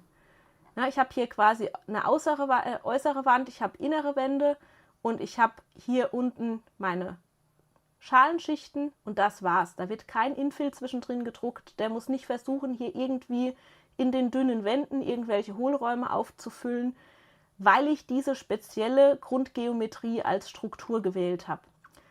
Tatsächlich, ich sage es euch ehrlich, wie es ist, hätte ich das hier wahrscheinlich gar nicht so auf die Spitze getrieben, wenn ich nicht mit transparentem Material gedruckt hätte. Weil wenn ich jetzt das Ganze einfach mit einem Standard PLA matt oder so drucke, dann fallen so Sachen wie, ist da innen drin irgendwo noch eine kleine Lücke oder ist da irgendein Infill gedruckt, nicht so stark auf. Aber bei dem transparenten Material macht es am Ende tatsächlich einen Unterschied. So. Jetzt wechseln wir doch nochmal zu unserem Ergebnis. Nicht zu mir, zum Ergebnis. Das hier ist die Version, die ich euch zuletzt gezeigt habe, mit den ganz sauberen 3 Wandlinien. Und das hier ist eben diese erste Version gewesen. So, ihr seid eigentlich diese Version gewöhnt. Der Vorteil bei dieser Version, wenn sie auch minimal ungleichmäßiger ist, bei der linken, bei der ersten, ist, dass man sich keinerlei Gedanken machen muss. Man öffnet das Programm, man schiebt die Vase rein und drückt auf Drucken und es kommt am Ende eine Vase raus. So, jetzt hängt es total an euch, ob ihr sagt, ihr habt lieber das wäre euch lieber, oder ob ihr sagt, nee, wenn es schon so coole Optimierungsmöglichkeiten gibt für so spezielle Projekte, bei denen man vielleicht auch das eine oder andere über den eigenen 3D-Drucker und die Slicing-Einstellungen lernt, dann ist euch die Variante, wie ich sie jetzt hochgeladen habe, lieber. Ich habe mich sehr bemüht, sehr prominent hinzuschreiben, Achtung, ihr braucht spezielle Druckeinstellungen, aber ich wäre da nochmal sehr happy über euer Feedback, was euch lieber ist, weil ich richte mich am Ende natürlich einfach nach dem, was ihr euch wünscht. Achtung, jetzt sagt wieder irgendwer, du kannst ja beide hochladen. Das habe ich bewusst nicht gemacht, weil ich dachte, dann ist die Verwirrung komplett zu der Frage, welche Einstellungen für was. So. Und weil ich die Frage auch schon bekommen habe, passt dann immer noch das Reagenzglas rein. Auch schon wieder witzig, ihr seht den Unterschied. Hier kriege ich es nicht rein, weil hier eben das Ganze doch ein kleines bisschen dicker ist. Und hier kriege ich es rein. Obwohl, ich sage es euch ehrlich, wie es ist, ich werde meine Vasen natürlich abdichten und ich werde sie natürlich auch beide hinstellen. Also ich werde jetzt keine davon wegwerfen, aber wenn ich an so einem Projekt arbeite und mir halt irgendwelche Kleinigkeiten auffallen, ihr kennt mich, dann optimiere ich so lange, bis ich zufrieden bin. So.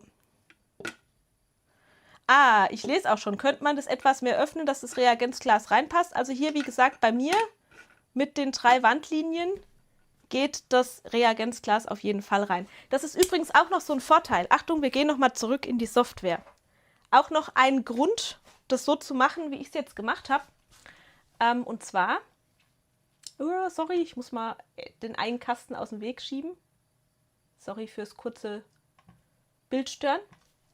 Und zwar könnt ihr jetzt eure Vase in der Größe mehr oder minder auch beliebig verändern, ohne dass sich die Wandstärke ändert. Das ist das Coole an der Version, wie ich sie euch hochgeladen habe. Das heißt, ich skaliere das Ganze jetzt mal auf 150%. Sagen wir mal, ich will eine große, ups, einheitlich natürlich, einheitlich auf 150%. Sagen wir mal, ich will eine große Vase haben. So, ich slice neu. Und tada, ich habe immer noch genau 3 Wandlinien. Das ist ein weiteres Argument dafür, das so zu machen, wie ich das jetzt gemacht habe, euch nämlich die geschlossene Form hochzuladen, weil ich jetzt in der Größe quasi spielen kann, wie ich will, ohne dass die Wand automatisch dicker wird. Wäre die Wand fest in das Modell integriert, dann würde die Wandstärke automatisch mitwachsen. Und der Drucker müsste entsprechend einen Infill drucken, mehr Material reinsetzen, wie auch immer. Das Ganze funktioniert natürlich auch umgekehrt. Das heißt, ihr könnt auch die Größe deutlich kleiner machen, könnt das Ganze slicen und eure Vase hat immer noch genau 3 Wandlinien, hat immer noch die gleiche Anzahl an Bodenebenen, ne, an unteren Bodenschichten. Also das ist eben so der kleine, aber feine Vorteil, den die geschlossene Form bringt. Man kann das nicht für jedes Projekt machen. Für die Perlenvase zum Beispiel oder die Perlenprojekte wird es nicht so viel Sinn machen, weil ich bei den Perlenprojekten für mich Wert darauf gelegt habe, dass ich innen eine glatte Form habe. Also nicht die hohle Halbperle, die sich irgendwie schlecht reinigen und irgendwie schlecht mit Lack behandeln lässt und, sondern innen wirklich eine glatte Fläche. Aber bei einer Vase, die so einen Low-Poly-Look hat, wo mir das völlig recht ist, wenn die einfach nur die Wandstärke, die ich gerne hätte, umlaufend hat, hat man halt hier so ein paar zusätzliche Freiheiten, die sich einfach durch diese Grundgeometrie und das Schaffen des Hohlraums durch die Slicer-Einstellungen ergeben. Das könnte man alles in der Freiheit nicht machen mit dem Modell, das das Loch fest integriert hat. Können wir ja spaßeshalber hier auch einfach nochmal ausprobieren. Ich kann uns nochmal, wenn ich es wiederfinde, kann uns nochmal die erste Version ziehen. Diese hier. Und gehe jetzt hier einfach mal über die Objekteinstellungen und nehme da die ganzen schönen Anpassungen, die ich gemacht habe, wieder raus. bei der Stärke. Das heißt, wir tun wieder so, als wäre das ein ganz normaler Druck. Wir haben ganz normal die oberen Schichten, wir haben einen ganz normalen Infill und dann skalieren wir die Variante und dann habt ihr, glaube ich, den Unterschied auch wirklich definitiv gesehen. So. Und dann seht ihr hier in der normalen Version, bin ich da nah dran. Da habe ich jetzt 4 Wandlinien interessanterweise. Und wenn ich das Teil jetzt entsprechend verkleinere, auf 50%, habe ich plötzlich nur noch 2 Wandlinien. Und hier seht ihr wieder so ein Problem, das auftaucht. Seht ihr das? Dass ich hier wieder zwischendrin Lückenfüllung habe, die er hier einfügen will. Und diese ganze Problematik habe ich eben totgeschlagen, indem ich mich einfach für die geschlossene Bauform entschieden habe. Weil ihr da diese ganzen Parameter dann einfach über den Slicer steuern könnt. Ja.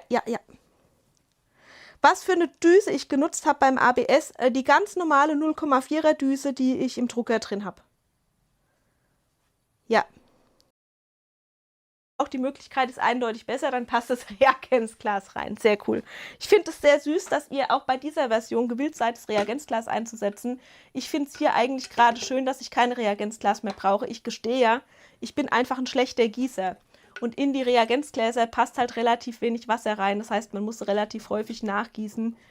Hier passt, wenn man es wirklich schön ausschwenkt, vom Volumen her einfach mehr rein.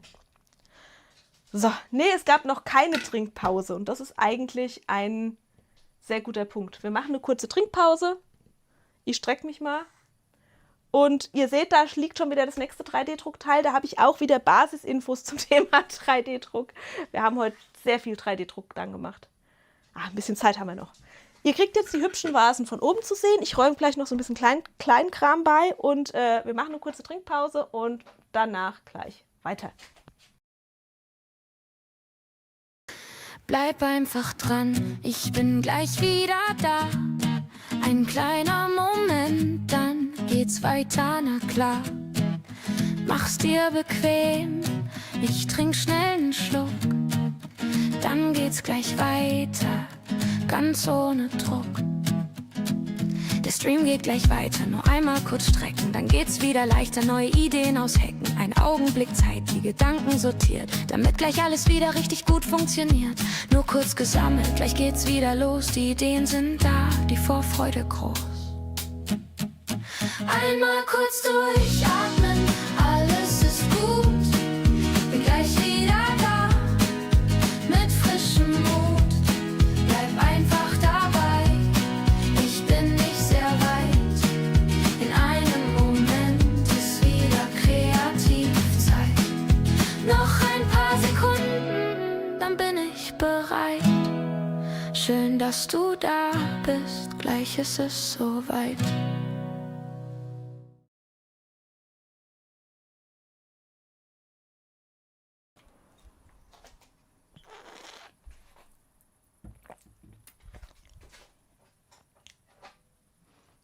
So.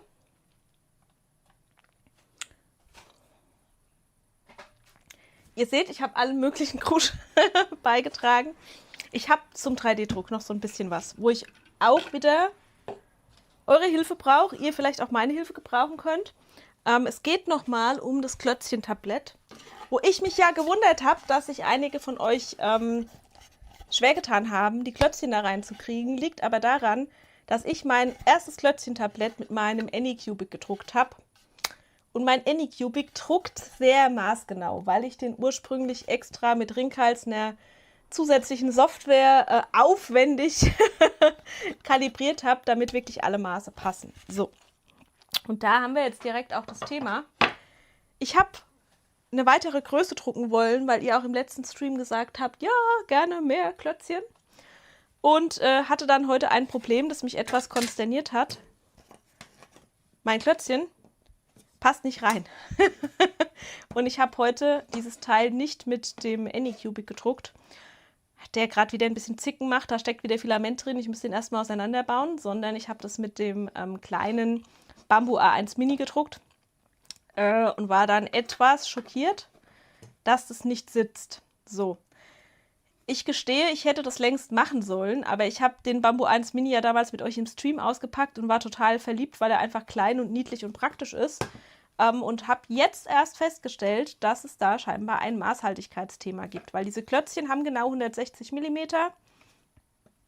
Die 3D-Druckdatei hat eine Aussparung für 160 mm, aber wie ihr seht, passt das Klötzchen nicht rein. So, blöderweise reicht der Messschieber genau nicht, um diese Strecke vernünftig nachmessen zu können. Also habe ich was gemacht, zumindest einen kleinen Test. Ich habe einen Kalibrierungswürfel gedruckt. Das ist so eine Mini-Sache, die ich jedem für seinen 3D-Drucker mal empfehlen würde, gerade wenn ihr auch das gleiche Problem habt, dass ihr eine 3D-gedruckte Form habt, die ihr mit einem echten physischen Teil kombinieren wollt und euch wundert, dass das Ganze dann am Ende irgendwie nicht so sitzt, wie es sitzen soll, lohnt es sich total, mal so einen kleinen Kalibrierungswürfel zu drucken, einfach um nachmessen zu können, ob euer Drucker wirklich genau maßhaltig druckt. Ja, meiner tut es nicht. Jedenfalls der, mit dem ich heute gedruckt habe. Und das hat das Problem dann auch ziemlich gleich erklärt, weil wenn ich hier nachmesse, der soll eigentlich genau 20 mm in der Breite haben und die hat er halt einfach nicht.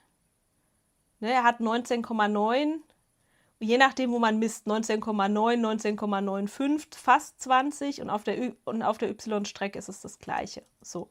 Wenn man das rückrechnet, dann müsste ich die Form auf X- und Y-Strecke auf 100,5% vergrößern. Also es ist ein halbes Prozent, was da theoretisch fehlt, aber das halbe Prozent wirkt sich halt auf dieser längeren Strecke dann einfach so aus, dass es darüber entscheidet, ob das Klötzchen reingeht oder ob das Klötzchen nicht reingeht. Es würde mich sehr interessieren, wer von euch bei seinem Drucker schon mal Maßhaltigkeit kontrolliert hat, ob ihr das alle ganz brav gemacht habt und nur ich das hier wieder verpennt habe. Ich wollte es euch nur mal sagen, weil ich ja, wie gesagt, bei meinem ersten Klötzchen-Tablett überhaupt kein Thema hatte, aber ich habe damals auch nicht so weit gedacht, dass ich das halt wirklich mit der perfekt eingestellten Maschine gedruckt habe. Ja, man merkt es. Also hier sind sogar 19,8 nur. Also es gibt da eine echte Abweichung und das merkt man dann halt im Druckergebnis. Langer Rede, kurzer Sinn.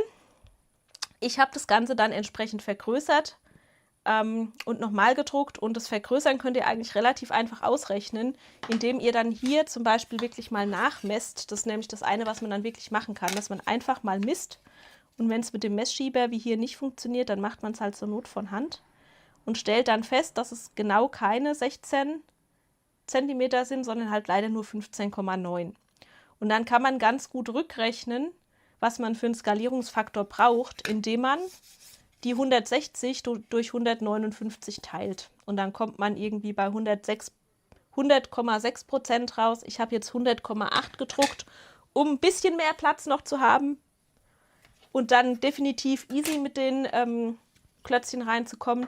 Man könnte die natürlich jetzt auch großartig abschmirgeln, absägen, wie auch immer, aber das ist ja nicht Sinn und Zweck der Sache, wenn man sich ein passgenaues Teil druckt, dass man da noch ewig an dem Klötzchen rumhantieren muss, nur um das da in diese Öffnung reinzubekommen. So. Und dabei habe ich gleich noch eine neue Druckplatte getestet. Ihr seht, ich war ein bisschen im Shoppingwahn die letzten Wochen, aber zusammen mit dem PETG, das ich bei Bambu bestellt habe, habe ich auch eine glatte Druckplatte für den A1 Mini bestellt, die ich übrigens seit heute sehr liebe. Also ich war sehr skeptisch, ob der Druck auf dieser sehr, sehr glatten Platte wohl halten wird, ob das wohl ein gutes Ergebnis sein wird am Ende. Aber das Ergebnis ist wirklich super. Ich zeige es euch auch gleich nochmal von der Seite. Ich muss nur dazu sagen, ich habe bei dem allerersten Teil wie immer den Fehler des Ungeduldigen gemacht und versucht, den Druck abzulösen, als er noch nicht richtig kalt war. Und das hat die Oberfläche beschädigt. Also ich muss es besser erklären. Noch nicht richtig kalt heißt bei mir, das Ding hat noch nicht mal gepiept, dass es fertig ist. Ich habe nur gehört, dass er zurück in Packposition fährt, und dann renne ich schon hin und hole das Teil einmal von der Druckplatte. Und hier habe ich auch vergessen, die Bodenschichten leicht zu erhöhen, deshalb kann man hier auch noch durchgucken. Hat am Ende alles nicht gepasst, weil zu eng. Und ich habe dann, wie gesagt, einfach noch mal ein bisschen größer gedruckt. Und das Ergebnis, finde ich, ist wirklich, wirklich gut. Ist ziemlich lustig, weil, schaut mal, seht ihr das? Man kann den 3D-Druck noch sehr, sehr, sehr gut erkennen auf der Druckplatte. Aber ich habe ja schon länger eine Druckplatte gesucht. Hallo, Kamera?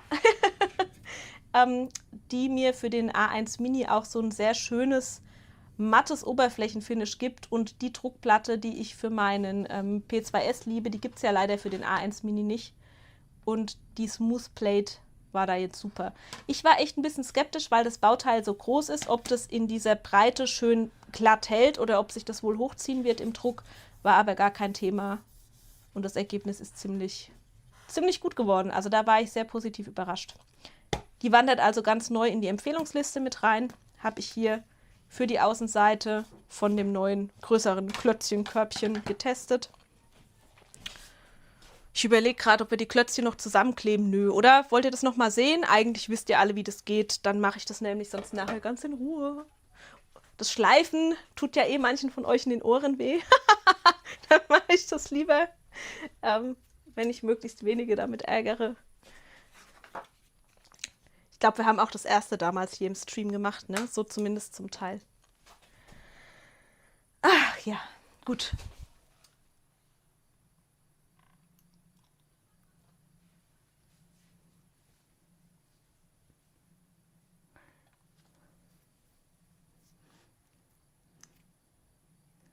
Was sagt Annette? Nö, wozu? Der Christian hat seinen Prusa kontrolliert und der war okay, das ist schon mal gut. Kleben nicht, aber zusammenstecken. Ja, ich glaube, ich habe die vorher geleimt, ne? Aber ihr könnt es euch vorstellen. Ich kann es zumindest kurz zeigen. Jetzt ist da richtig viel Platz. Wartet, ich hole einfach die Klötzchen mal ran. Hier ist jetzt auch gar nicht so viel mit Stecken, weil ich jetzt mehr Luft in den Öffnungen habe. Und ich werde jetzt auch hier wieder erst die Klötzchen hier unten, die 7 an der Zahl, quasi zu einem Brettchen verleimen, weil ich da ja dann der Monk bin. Ich mag das dann auch, Sachen zu schleifen. Habt ihr ja vorhin schon mitgekriegt bei dem Blumentopf. Ich mag das tatsächlich, wenn ich an den 3D-Drucken auch händisch noch was arbeiten kann. Das heißt, ich würde mir jetzt zuerst diese 7 Klötzchen wieder schön miteinander verkleben. Eins ans andere, das Ganze einmal ordentlich festspannen und wenn das dann getrocknet ist, einmal richtig schön durchschleifen, dass die einfach hier in sich eine schöne, gleichmäßige Oberfläche haben. So, und dann gibt es hier Außenwand, hier sind mehrere Klötzchen eingeplant. Ich mache gerade mal hier meinen Schrank auf und hole mir Nachschub. Hole mir Nachschub. Tatsächlich nur einen neuen Pack dann aufmachen. So. Ihr hattet euch ja noch eine quasi größere Größe im Sinne von tiefer gewünscht. Und ich habe jetzt einfach noch 2 Versionen vorbereitet. Die mittlere habe ich noch nicht gedruckt. Aber das hier ist jetzt quasi die Version, wo dann hier 3 an der Seite hoch reinkommen. So. Und das vielleicht auch noch als Info, weil ich das bei euch unterschiedlich gesehen habe. Und zwar, manche haben die Klötzchen auch so angeordnet. Also ihr habt quasi euer Basisteil so rumgeklebt oder so rum eingesetzt, dass die Klötzchen so nebeneinander liegen. Das hat mich ein bisschen gewundert, weil ich habe mir eigentlich was dabei gedacht, aber das habe ich nirgendwo hingeschrieben und es war demnach nicht so besonders offensichtlich. Und zwar, wenn ihr die Klötzchen mit hier dieser kurzen Kante hier einsetzt, dann habt ihr einfach den Vorteil, dass die sich nicht selber halten müssen, sondern dass die am Rand wirklich aufliegen. Wisst ihr, was ich meine? Na, wenn ich das Tablett fertig klebe, diese Holzplatte, und die dann andersrum einklebe, dann haben die Klötzchen nur diese ganz schmale Verbindung hier am Rand zueinander und müssen das vom Gewicht her dann so tragen. Wenn ich die Klötzchen aber hier in diese Kante einsetze, dann hält die Kante diese Klötzchen nochmal von unten. Das heißt, das ist einfach für die Verbindung der Klötzchen untereinander die sicherere Methode. Deshalb diese Vertiefung auch in dem Teil. Deshalb wird es nicht einfach nur draufgeklebt, sondern deshalb hat es den Schlitz und man schiebt die Klötzchen da rein, weil das euch das Klötzchentablett am Rand auch nochmal seitlich miteinander verbindet. Den Gedankengang kann ich jetzt dann an der Stelle auch nochmal quasi loswerden. So ist da eigentlich der Plan, dass euch das PLA-Teil eben auch eine zusätzliche Verbindung für die Klötzchen herstellt. Ich hole halt doch noch ein Teil. Können wir die anderen 3 auch noch reinmachen, dann kann man sich zumindest mal vorstellen. Und dann machen wir die andere Seite auch noch stecken wir sie einmal dran, dann sieht es schon fast fertig aus. Macht Sinn, so sehr gut. Ja, manche Sachen muss man vielleicht einfach dann doch nochmal dazu sagen. Deshalb ist es dann doch ganz gut, dass wir uns endlich im Streamer wiedersehen. Weil in meinem Kopf macht es auch total Sinn so. Aber wenn man sich das selber nicht ausgedacht hat, dann kommt man da vielleicht im ersten Moment nicht direkt drauf. So. Zack. Und damit verbrauche ich dann auch endlich mal ein paar von meinen vielen Klötzchen in meiner Schublade. So. Ich habe das nämlich jetzt schon noch zweimal gedruckt. Also die sind relativ schnell gedruckt, diese Seitenteile. Ihr könnt also eigentlich 3 Klötzchen aneinander kleben für die Seiten und 7 dann für unten. Und dann habt ihr es, genau, dann habt ihr es nämlich als ganzes Brett. So. Es tut mir leid, ich würde euch das jetzt vorführen, aber dann müsste ich die ungeschliffen zusammenkleben und das bringe ich wieder nicht über mich. Ich schleife erst die einzelnen Klötzchen, dann klebe ich die Klötzchen zusammen. Dann schleife ich nochmal das ganze Brett, weil ich das nicht mag, wenn die zwischendrin so komisch offen stehen. So. Und nachdem wir ja festgestellt haben, dass ihr das Geschleife nur so bedingt gerne hört. So, und als ganzes Brett zusammengeleimt, lässt sich das hier dann auch ziemlich easy einsetzen. Das ist dann nämlich nicht so ein Gefummel. Vergesst's, das wird so nix. Das muss man erst leimen. Ach, ist mir jetzt egal, ihr müsst da jetzt durch. Wenn ich das nicht jetzt mache, dann mache ich es wieder ewig gar nicht. Also ich staub jetzt hier rum. So. Genau, die Marina schreibt schon, wie die Papierfaserrichtung. Nassschleifen ist halt leider jetzt nicht hier bei Holz. Wer das nicht hören mag, muss jetzt einfach kurz Musik hören. Dann seht ihr auch gleich, dass ich es dabei jetzt auch nicht übertreibe. Wir machen das jetzt mal im Schnelldurchgang.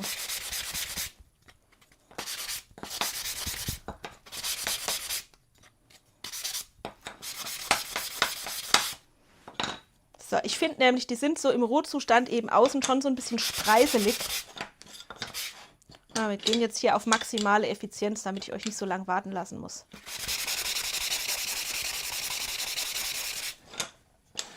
Und genau das mag ich einfach schon von der Haptik her so gar nicht.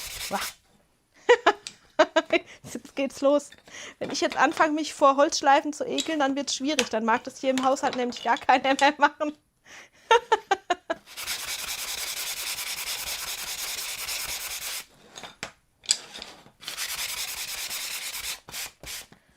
Die Klötzchenbastler unter euch, schleift ihr eure Klötzchen denn brav oder ist euch das zu ekelhaft? Nehmt ihr die einfach so, wie sie sind und leimt sie zusammen.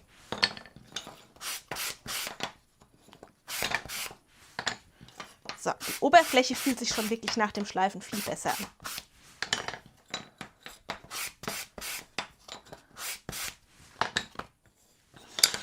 So, machen wir es halt einmal komplett. Dann ist es wenigstens gemacht.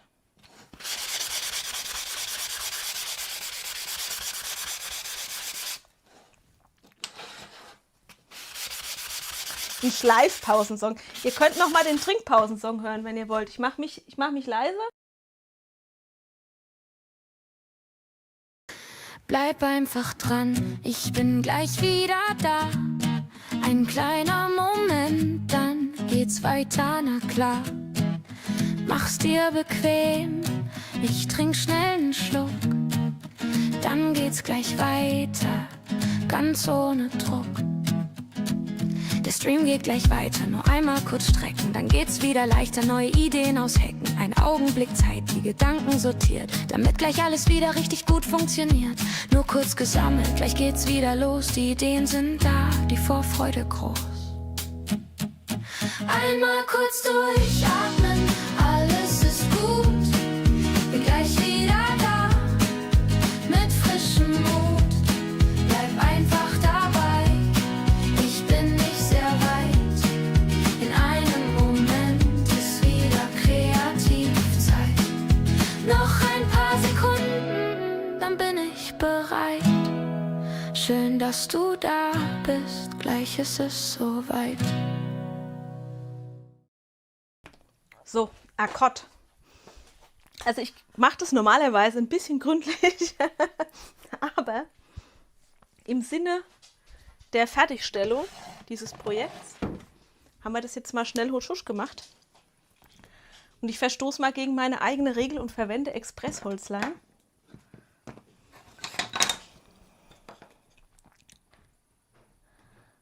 Ja, der jetzt noch dazu wässrig ist. Wartet mal, weil ich gerade meinen Mann gebeten habe, vorhin mir den Kopf einmal auszuspülen von der Flasche. Sollen wir mal die Brühe rausmachen? Gut.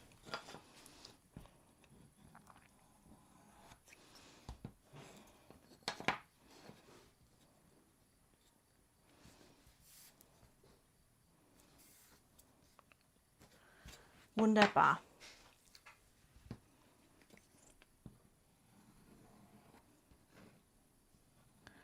Ich habe ja wirklich auch an Holzwerkzeug so einiges im Haus. Ich habe ja damals auch unseren kompletten Balkon abgeschliffen. Das heißt, es gäbe hier schon auch Bandschleifer, Schwingschleifer, mehrere.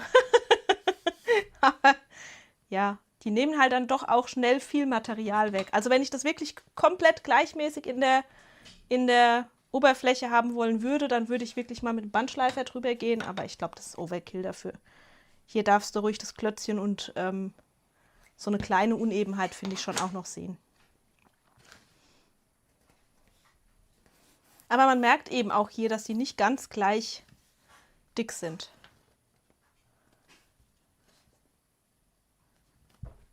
Können wir eigentlich hier mal seitlich auch ein Klötzchen dranlegen, ne? Damit sie schön kantenbündig werden.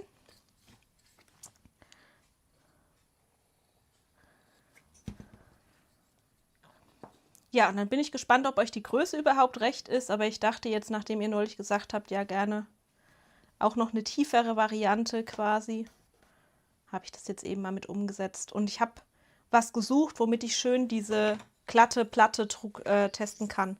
Ich habe ja mich eine Weile belesen und mich informiert, welche Platte da für mich irgendwie Sinn machen könnte, weil ich eben für den Mini auch noch eine adäquate Platte wollte, die mir so ungefähr das Ergebnis liefert von der Oberflächenstruktur her, das ich beim P2S auch bekomme.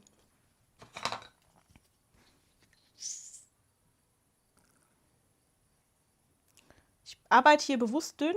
Ich hoffe nicht zu dünn, aber ich habe immer so dieses, wenn da Kleber rausquillt, dann sieht man das doch. Den muss man dann auch wieder irgendwie wegschleifen. So.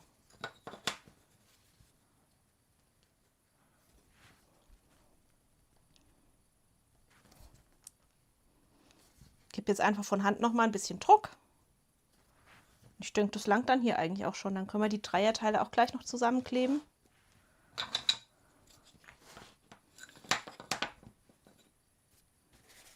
Haha, die Daniela hat sich fürs Kleben der Klötzchen Winkel gedruckt. Ja, das kann man sehr gut machen mit dem 3D-Drucker.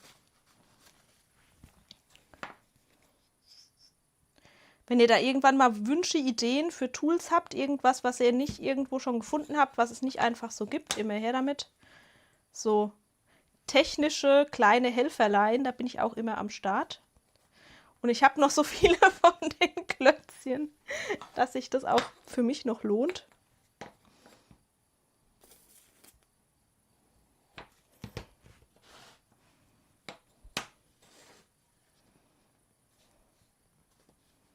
So, das ist wieder die sehr rustikale Variante hier.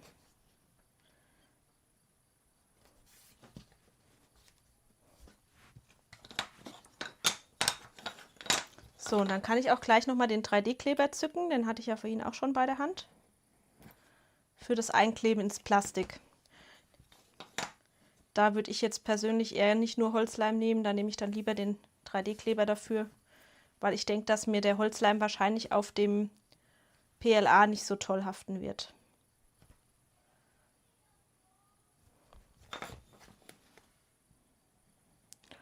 Ich werde die aber jetzt erst einen kleinen Moment liegen lassen zum Trocknen. Hätte ich vorhin soweit gedacht, hätten wir das ganz am Anfang vom Stream machen können.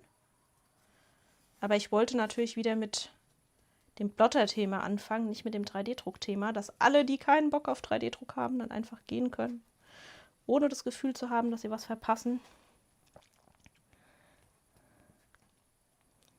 Strategisch wäre es smarter gewesen, erst zu kleben. Okay.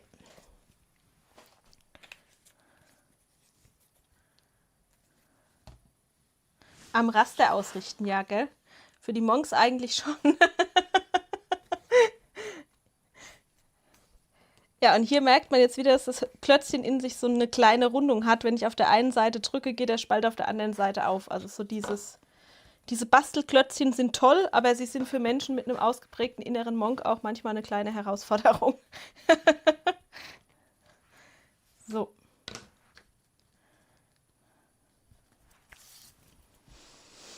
So, dann erzähle ich euch doch so lange was zu den kleinen Töpfen. Ich räume das andere Zeug hier wieder zur Seite. Dass ich hier keine Sauerei mache. Zack.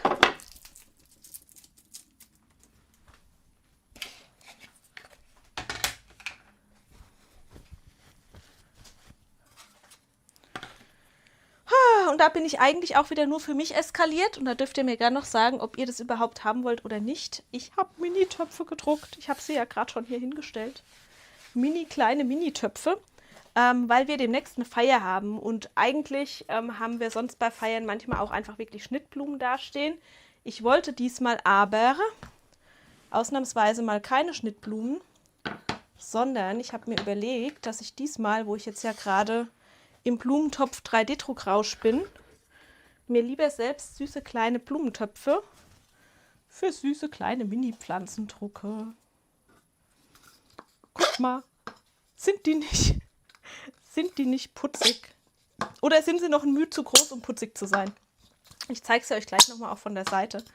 Da habe ich natürlich auch wieder wild verschiedene Farben getestet. Und es muss noch ein bisschen Granulat rein, also wundert euch nicht. Es ist bewusst das Töpfchen ein kleines bisschen größer gehalten. Ich habe es ja vorhin schon angeteasert, weil ich nicht der beste Gießer bin. Und mir dachte, wenn ich da so ein kleines bisschen Granulat reinmache und dann unten wirklich auch Wasser ein bisschen stehen kann, dann überleben die große Hitze, die bei unserem Fest vermutlich vorherrschen wird, draußen besser. Hier ist es eben noch so, ich habe diese Töpfchen nicht so angelegt wie die Vase. Das heißt, ich habe die extra angepasst. Der ist also nicht einfach verkleinert. Den großen kennt ihr schon, den hole ich gerade nochmal. Dies ist der große. Der ist natürlich das Basismodell auch für diese kleine Variante, aber wenn ich sie euch nebeneinander lege, seht ihr es wahrscheinlich. Die kleinen sind im Verhältnis unten ein bisschen breiter. Ne, ich habe jetzt für die kleinere Version das unten bewusst ein bisschen breiter gemacht, eben um hier auch ein bisschen Platz für Granulat und Wasser zu haben, ein bisschen mehr, als wenn das so schlank zulaufen würde. Und hier habt ihr eben genau dieses Thema mit der Breite. Würde ich den Topf, so wie er ist, einfach auf diese Größe verkleinern, würden die Wände zu dünn werden. So. Ja, diese Minis, die habe ich, wie gesagt, eigentlich einfach für mich und für die Feier gemacht. Ich liebe dafür diese Wellentopf-Variante, weil die halt so super schön platzsparend sind. Ich habe die in so unterschiedlichen Farben gedruckt, weil ich da ein spezielles neues Filament quasi bestellt und ausprobiert habe und einfach diese süßen, pastelligen Farben ausprobieren wollte. Genau, ja, würden auch als Sandförmchen gefühlt oder als Eisbecherchen gehen, wenn man eine lebensmittelechte Variante finden würde. Fand ich einfach ganz süß, aber ich mag hier eben dieses unkomplizierte Aufbewahren. So, und nachdem ich jetzt gerade behauptet habe, dass ich das unkomplizierte Aufbewahren so gerne mag, zeige ich euch jetzt die Variante, die sich nicht so unkompliziert aufbewahren lässt, in die ich mich leider aber auch sehr verliebt habe. Da dürft ihr selbst auch nochmal was dazu sagen. Ihr wisst, dass ich einen kleinen Spleen für die Perlenprojekte habe. Und ich habe den Kugeltopf, den Perlenkugeltopf, nochmal in so einer mini-kleinen Version umgesetzt. Gleiches Spiel, das ist nicht der große, kleiner skaliert, sonst wären die ganzen Nupsis hier auch deutlich kleiner, sondern ich habe nochmal auch da die Schulbank gedrückt und mich selbst nochmal tiefer mit sehr speziellen Aspekten der 3D-Modellierung rumgeschlagen. Es hat mich also wieder eine ganze Nacht gekostet, das so hinzubekommen. Aber ich wollte eine süße, stabile, effektive Variante von dem Perlentopf und das hier ist er geworden. Der muss noch einmal behandelt werden, auch mit Dichtol. Also ich muss die alle noch ausschwenken. Das wollte ich eigentlich schon längst gemacht haben und habe es immer noch nicht gemacht. Aber ich liebe diese Perlenoptik und tatsächlich ist bei den Perlenvarianten bisher der runde mein Liebster und deshalb musste der in klein nochmal ordentlich gemacht werden. Ja. Mehr gibt es dazu gar nichts zu sagen. Ja, auch nochmal in der gelben Variante, obwohl ich für die Perlen wirklich weiß auch liebe. Ich dachte nur, das ist ein Sommergartenfest quasi, da darf es auch ruhig was Buntes sein. Ist was für die Perlenliebhaber unter euch, was soll ich sagen? Gibt so viel mehr gar nicht dazu zu sagen, als ja, dass ich halt manchmal ein bisschen den Schaden habe und dann bei so einem Projekt mich nochmal stundenlang dran setze. Selber schuld, aber es musste sein. Ich liebe die Perlendinger einfach und das ist dabei rausgekommen. So, ich habe noch eine Vase hier stehen, die zeige ich euch jetzt noch. Die ist die logische Konsequenz. Den Topf kennt ihr schon, den kann ich gerade noch mal ranholen, damit ihr wisst, wo es herkommt. Der wird hier gerade als Dekosockel verwendet. Achtung, es wird jetzt von der Sommerparty direkt winterlich. Ach so, ja, vergesst es. Ihr seht wie immer, dass ihr nichts seht. Das ist zu hell. Viel zu hell. Immer noch viel zu hell. Ich muss die Lampe reduzieren. Falsche Fernbedienung. Jetzt. Jetzt macht Sinn. Ha, perfekt. Noch perfekter, als man es das letzte Mal gesehen hat, glaube ich. So. Die hier kennt ihr schon. Diesen Blumentopf kennt ihr schon. Da muss ich auch mal dick Danke an die von euch sagen, die bekloppt genug sind, jetzt schon den Winter-Weihnachtsblumentopf zu kaufen. Ihr habt ganz, ganz ordentlich zugeschlagen. Bei der Rabattaktion haben sich ganz viele schon hier die Winter-Weihnachtsversion gesichert. Und ihr kennt mich. Ich bin halt bei sowas leider auch ein bisschen zwangsgesteuert. Ich kann es nicht anders sagen. Es gab den anderen Blumentopf mit der Blütenvariante eben in dieser breiten Version. Dann hat sich die Kim die Vase dazu gewünscht. Und dreimal dürft ihr raten. Hier ist es schon. Ich habe natürlich auch hier die schmalere Vasenversion gebaut. So, das ist die schmale Version zu dem Topf, den ihr hier gerade gesehen habt, nur noch nicht im Shop. Ist schon nett, ne? Also ich liebe, und das ist genau die gleiche Relieftechnik, die man jetzt auch so schön anstreichen und schleifen und so könnte. Ich bin sehr gespannt, ob irgendwer von euch auch mal nass schleift. Bitte schickt mir ein Foto. Ich würde mich ja sehr drüber freuen. Genau, Christmas in July, absolut. Wir sind einfach einmal auch früh dran. Ja, und die Vase ist halt einfach die kleine Version dazu. Ich weiß nicht, ob man jetzt bei der Weihnachtsvariante wirklich sagt, man braucht da auch eine Vase. Ich fand es einfach süß und auch da juckt es mich in den Fingern, euch dazu noch eine passende Karte zu machen, weil ich halt schon der Typ bin, der sagen würde, jetzt zur Weihnachtszeit kann man dann wirklich sagen, okay, man verschenkt so dieses Mitbringsel-Ding, ne? Man kauft einen hübschen Weihnachtsstern, stellt ihn in den selbstgemachten Topf, hat dann noch die perfekt passende Karte dazu und fertig. Welche Stärke das Schleifpapier hatte, ich kann dir die zwei nochmal ranholen, die ich jetzt vorhin wirklich benutzt habe. Das war der 80er, glaube ich, und der... Also ich habe mich wirklich mit was Grobem getraut und dann auch mit dem 160er, meine ich. Ja, nee, 180, die sind noch nass. Warte, ich mache uns wieder Licht. Die zwei, man kann auch mit noch mehr Varianten schleifen. Wenn ihr irgendwie Schleifpapier zu Hause habt, müsst ihr auch nicht extra dafür was kaufen. Der eigentliche Tipp von heute war nicht unbedingt, kauft euch neue Schleifschwämme, sondern Nassschleifen ist für diese Geschichte ganz cool, weil man halt nicht den kompletten Dreck und Staub überall rumfliegen hat. So viel dazu. Gut, jetzt haben wir uns wirklich durch viele Projekte gehangelt. Jetzt klebe ich mein Tablett-Korb noch fertig zusammen, wenn ich ihn wiederfinde. Vor lauter Rumgeräume.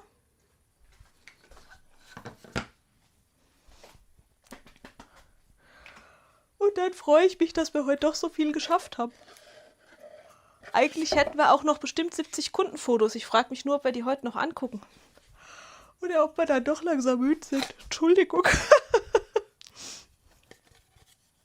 So, jetzt gucken wir doch mal, ob ich das jetzt leichter zusammengesetzt bekomme. Ich mache eine Trockenübung, bevor ich den Kleber reinmache. Oh, ich überlege gerade, ob ich nochmal schleife. Ich schleife nochmal. Seht es mir nach. Ja, jetzt ist es wirklich einfacher. Jetzt habe ich die Seitenteile und das Bodenteil quasi vorher gebaut. Das macht es wirklich einfacher. So. Wollt ihr nochmal den Trinkpausensong, wenn ich nochmal schleife? Wahrscheinlich schon, ne? Ihr wollt es nicht hören. Ich schleife nochmal und putze nochmal. Sorry, da müsst ihr heute durch. Und ihr kriegt nochmal Musik. Bleib einfach dran, ich bin gleich wieder da. Ein kleiner Moment, dann geht's weiter, na klar. Mach's dir bequem, ich trink schnell einen Schluck. Dann geht's gleich weiter, ganz ohne Druck. Der Stream geht gleich weiter, nur einmal kurz strecken. Dann geht's wieder leichter, neue Ideen aushacken. Ein Augenblick Zeit, die Gedanken sortiert, damit gleich alles wieder richtig gut funktioniert. Nur kurz gesammelt, gleich geht's wieder los. Die Ideen sind da, die Vorfreude groß. Einmal kurz durchatmen, alles ist gut. Bin gleich wieder da, mit frischem Mut. Bleib einfach dabei, ich bin nicht sehr weit. In einem Moment ist wieder Kreativzeit. Noch ein paar Sekunden, dann bin ich bereit. Schön, dass du da bist, gleich ist es soweit.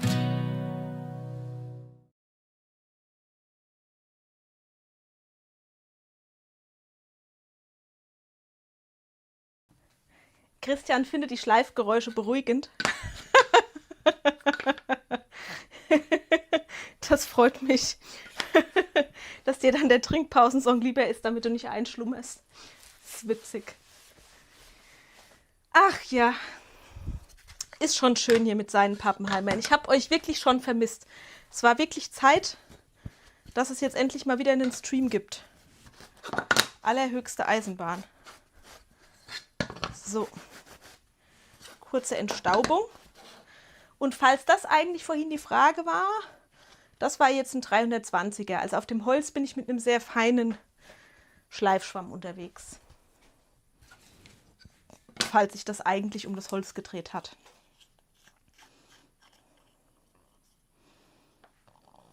So. Und das hier kennt ihr jetzt schon. Ich mache jetzt einfach kräftig Kleber rein.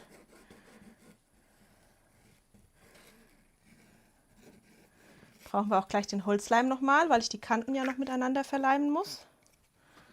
Und jetzt stelle ich genau diese Kante, ne, wo die ganzen Klötzchen miteinander verbunden sind, die stelle ich hier rein. Wunderbar.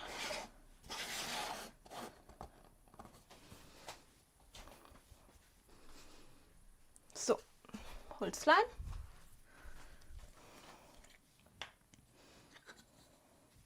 Ihr habt mich auch vermisst, sehr süß. Ich war gar nicht sicher, ob ihr überhaupt plottet und 3D druckt, weil das Wetter ja so bombenwarm war. Ich war wirklich viel, also manche Tage ging es nicht, da war hier oben nichts zu wollen, da war es einfach zu heiß. Ja, und dann habe ich gedacht, es ist Sommer, ihr genießt bestimmt alle einfach, keine Ahnung, den Badesee. Aber es hat mich auch schon in den Fingern gejuckt, die ersten Weihnachtssachen vorzubereiten, aber so weit bin ich dann doch noch nicht gekommen. Abgesehen von der Vase, die ich euch gerade gezeigt habe. Entzug süß. Ja, wir sehen uns jetzt wieder häufiger. Ich will nichts Falsches versprechen, aber die Projekte sollen sich eigentlich auch gar nicht so anstapeln, wie sie sich jetzt gestapelt haben. Vielleicht verabreden wir uns quasi jetzt schon für nächsten Freitag, dann gucken wir uns da ganz in Ruhe auf jeden Fall die Kundenfotos an, damit wir die jetzt auch nicht am Ende von so einem Stream um wie viel Uhr noch so durchhecheln, weil ich liebe all eure Bilder. Ich ahne auch, dass ihr euch auch immer freut und dann extra für den Stream auch noch hochladet. Es ist heute noch mal einiges an hübschen Bildern dazugekommen. Ich hoffe entsprechend, dass ihr nicht enttäuscht seid, wenn wir die jetzt heute nicht mehr angucken. Aber ich will, dass die auch entsprechend gewürdigt werden und dass man das dann nicht so im Schnell-Schnell-Verfahren durchzieht. So, ich stelle diesen Kasten jetzt nur fast fertig und zwar aus einem Grund. Das letzte Mal, wenn ihr euch erinnert, habe ich am Ende vom Stream nicht aufgepasst und habe das ganze Tablett dann doch schon umgedreht. Der Sekundenkleber, den ich hier unten drin aufgetragen habe, das ist zwar ein Gel, aber der ist trotzdem relativ flüssig. Wenn ich das jetzt zu früh umdrehe, dann läuft der Kleber hier aus dieser Öffnung an den Klötzchen entlang und man sieht Ränder. Und das will ich auf jeden Fall vermeiden, deshalb lasse ich das so stehen. Damit ich aber hier oben auch schon ein bisschen eine Führung und eine Ausrichtung habe, werde ich den Deckel einfach trotzdem schon aufsetzen. So, und guckt mal, wie einfach das jetzt gegangen ist. Vorhin habe ich ja wirklich rumfummeln müssen, versucht die einzelnen Klötzchen irgendwie in Position zu bringen, war jetzt hier, ne, wenn ich quasi meine Bretter vorbereitet habe, überhaupt gar kein Problem. Lasse ich jetzt trotzdem so stehen, wenigstens mal für eine Stunde. Und dann wird quasi hier auf der zweiten Seite auch nochmal in der Vertiefung Kleber aufgetragen. Und wir drehen das Ganze dann einmal auf die andere Seite und lassen das unten stehen trocknen. Ich habe nämlich sonst Sorge, dass mir eben dieses Gel meine hübschen geschliffenen Klötzchen versaut. Und ich glaube aber, ich schwenke es nur mal ganz kurz, damit ihr die Tiefe ein bisschen sehen könnt. Schaut mal. So als Kistchen ist das doch jetzt schon ein ganz gutes Maß. Und ihr dürft mir gern auch sagen, ob ihr noch eine Nummer tiefer nehmen würdet. Da wird nochmal ein Klötzchen hier oben dran kommen oder sogar 2. Ich weiß nicht so recht, was ihr verstauen wollt. Ich frage deshalb, weil ich euch dann einfach ein Set baue. Dann würde ich euch gleich einen ganzen Schwung Größen vorbereiten. Ponal noch zu. Ja, guck mal hier. Ponal geschlossen. Kraftprotz ist auch zu. Ich putze jetzt hier direkt nochmal. Es ist nämlich jetzt alles staubig. Staubig, staubig. Und dann haben wir doch wieder einiges heute bearbeitet, würde ich sagen. Das wird zum Trocknen gestellt. Ich habe jetzt auch wieder gar keinen Platz mehr zum Plotten. Irgendwie muss mein Bastelzimmer nochmal umgeräumt werden, weil wenn ich diese ganzen Projekte habe, die ich jetzt habe, dann steht hier einfach echt alles voll. Also ich lager aktuell von einer Ecke in die nächste Ecke und wieder zurück.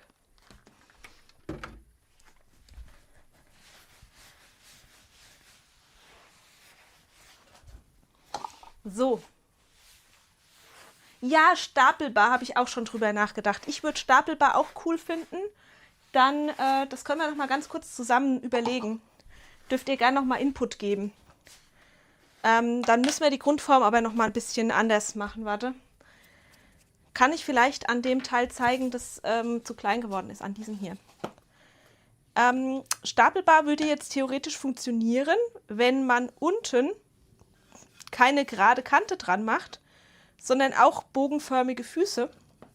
Das Einzige, was man da noch überlegen muss, dann hat man das Verrutschen links-rechts quasi abgesichert, ne? Wenn ich oben wieder den gleichen Bogen hätte, der sich da drauf stellt. Die Frage ist, wie sichert man es in die andere Richtung? Dann bräuchte man hier auch noch, da müsste es so ein bisschen um die Ecke gehen wahrscheinlich. Dann müsste man es in sich noch ein bisschen tiefer drucken, damit es auch was gibt, was sich hier hintereinander setzt, damit auch links-rechts nichts wegrutschen kann. Ah, gehen die Seitenteile auch irgendwie durchbrochen? Ja, klar, wenn ihr da gerne Muster, Löcher, irgendwas... Konkretisiere durchbrochen, Karin. Soll es filigran schnörkelig sein? Soll es einfach nur irgendwie offen sein? Also quasi nicht so flächig? Immer her mit euren Ideen. Da geht ganz viel. Also möglich ist da alles Mögliche. Ich brauche nur Input von euch. Es würde auch funktionieren. Würde das funktionieren? Ich habe schon überlegt, ob man mal was versucht, dass man irgendwie was ganz Schnörkeliges da drauf druckt. Also die andere Idee wäre ein 2-Farben-Druck. Ich weiß nicht, wie viele von euch ein AMS haben, aber man könnte zur Not ja auch manuell wechseln. Dann müsste man das Ding aber so rumliegend drucken. Das müsste ich mal ausprobieren wegen der Lücke hier. Ich bin nicht sicher, ob das mit dieser langen Vertiefung funktioniert. Oder ob man dann lieber irgendwo nochmal ein Schild macht, das man außen aufklebt. Oder ob ich euch ein Folienmotiv plotte, was man von außen nur noch aufrakeln muss.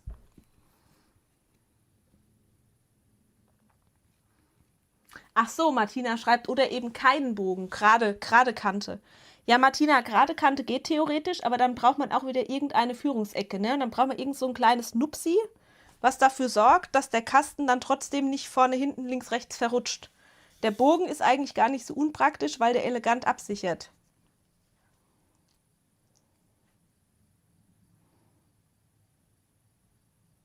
Ja, Christian schreibt schon, in der Vertiefung geht auch Support problemlos. Ja, Christian, du hast eigentlich recht.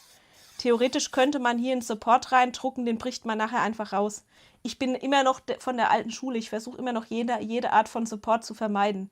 Aber machbar wäre das natürlich, weil man sieht davon ja später eh nichts mehr. Wenn man mit einem Filament druckt, das sich sauber rausbrechen lässt, ist es keine schlechte Idee. Dann hätte man halt auf der Seite die Möglichkeit, Achtung, jetzt fange ich wieder an zu spinnen. Wo ist mein geschliffener Topf? Nicht, dass ich jetzt hier 1:1 die Blume drauf machen wollen würde, aber man hätte wieder die Möglichkeit, dann mit Höhe zu spielen, ne? Dann könnte man auch so eine Art Tiefe und Relief haben und statt es dann aber wie hier, Weile rund, mit Farbe und Schleifen zu machen, könnte man hier einfach mehrfarbig drucken. Zweite Ebene, andere Farbe. Ich sehe schon, uns gehen die Ideen nicht aus. Geflochten.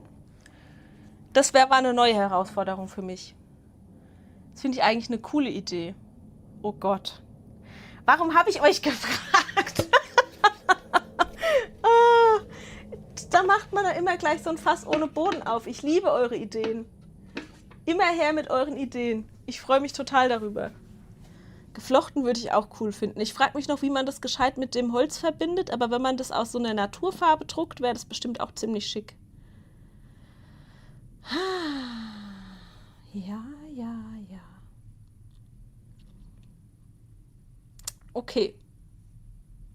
Ich notiere das. Oder ich frage die Annette, was sie alles notiert hat. Ja genau, Heike schreibt schon selbst schuld. Ich bin sehr gespannt, was die Annette alles notiert hat. Die Annette hat nämlich bestimmt mehr notiert, als ich mir notieren würde. Ich habe vermutlich jetzt eine ganze Liste an Hausaufgaben quasi, aber ihr könnt nichts dafür. Ich habe mir das ja so gewünscht. Ich wollte das ja so. Ich bin sehr froh, dass ich quasi zu den Projekten, die schon alle irgendwie fertig und im Shop sind, euch jetzt einmal mitnehmen und auf Stand bringen konnte, dass ich das hier erklären konnte. Ich hoffe, man konnte das wirklich verstehen. Bitte, bitte, bitte, eine Bitte habe ich.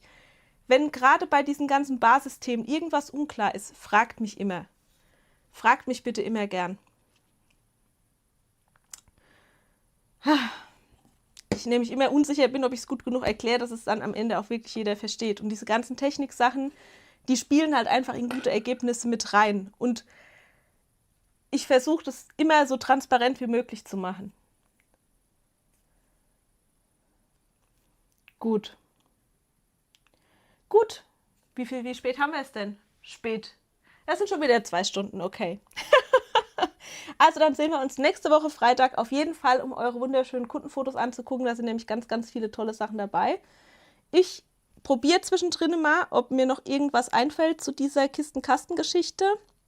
Ich drucke auf jeden Fall auch noch die Zwischenhöhe. Und dann versuche ich euch die kleinen Töpfchen in den Shop zu schmeißen. Da wart ihr ja doch begeistert. Da war ich nicht so sicher, ob die bei euch so gut ankommen, weil es halt Mini-Pflanzen sind. Aber wie gesagt, für unsere Party als Tischdeko habe ich mich dafür entschieden, statt für Schnittblumen. Und entsprechend brauche ich davon auch noch ein paar mehr. Schön. Es hat mir richtig Spaß gemacht. Es ist einfach doch was anderes, mit euch zusammen ins Wochenende zu starten. Plus allem, was hier dann vorher immer so läuft, weil man rennt dann ja doch rum, muss die Technik checken, musste hier den Monitor erst wieder beitragen, muss sich irgendwie doch gedanklich sortieren, was jetzt irgendwie gerade ansteht. Und ja, weiß ich nicht, was man euch eigentlich alles erzählen wollte, gerade wenn wir uns so lange nicht gesehen haben. Ist verrückt. Ja, deshalb war ich ganz happy, dass es heute mal wieder geklappt hat. Die Beta-Tester freischalten. Danke, Christian. Mit der armen Annette telefoniere ich jetzt einfach gleich nochmal. Die habe ich voll eingespannt. Danke, Heike, für deine lieben Zeilen. Ich danke euch für den schönen Abend, dass ihr dabei wart. Sehr schöne Sachen, das freut mich sehr. Und wünsche euch auch allen ein schönes Wochenende. Wer Lust hat und es noch nicht gemacht hat und immer noch da ist, darf gerne noch ein Däumchen da lassen. Und ansonsten sehen wir uns nächsten Freitag, vielleicht auch wieder um 20:30 Uhr. Details schicke ich euch, sobald ich es weiß. Das wird wahrscheinlich wieder sehr kurzfristig sein. Bis dahin, ihr Lieben, macht's gut.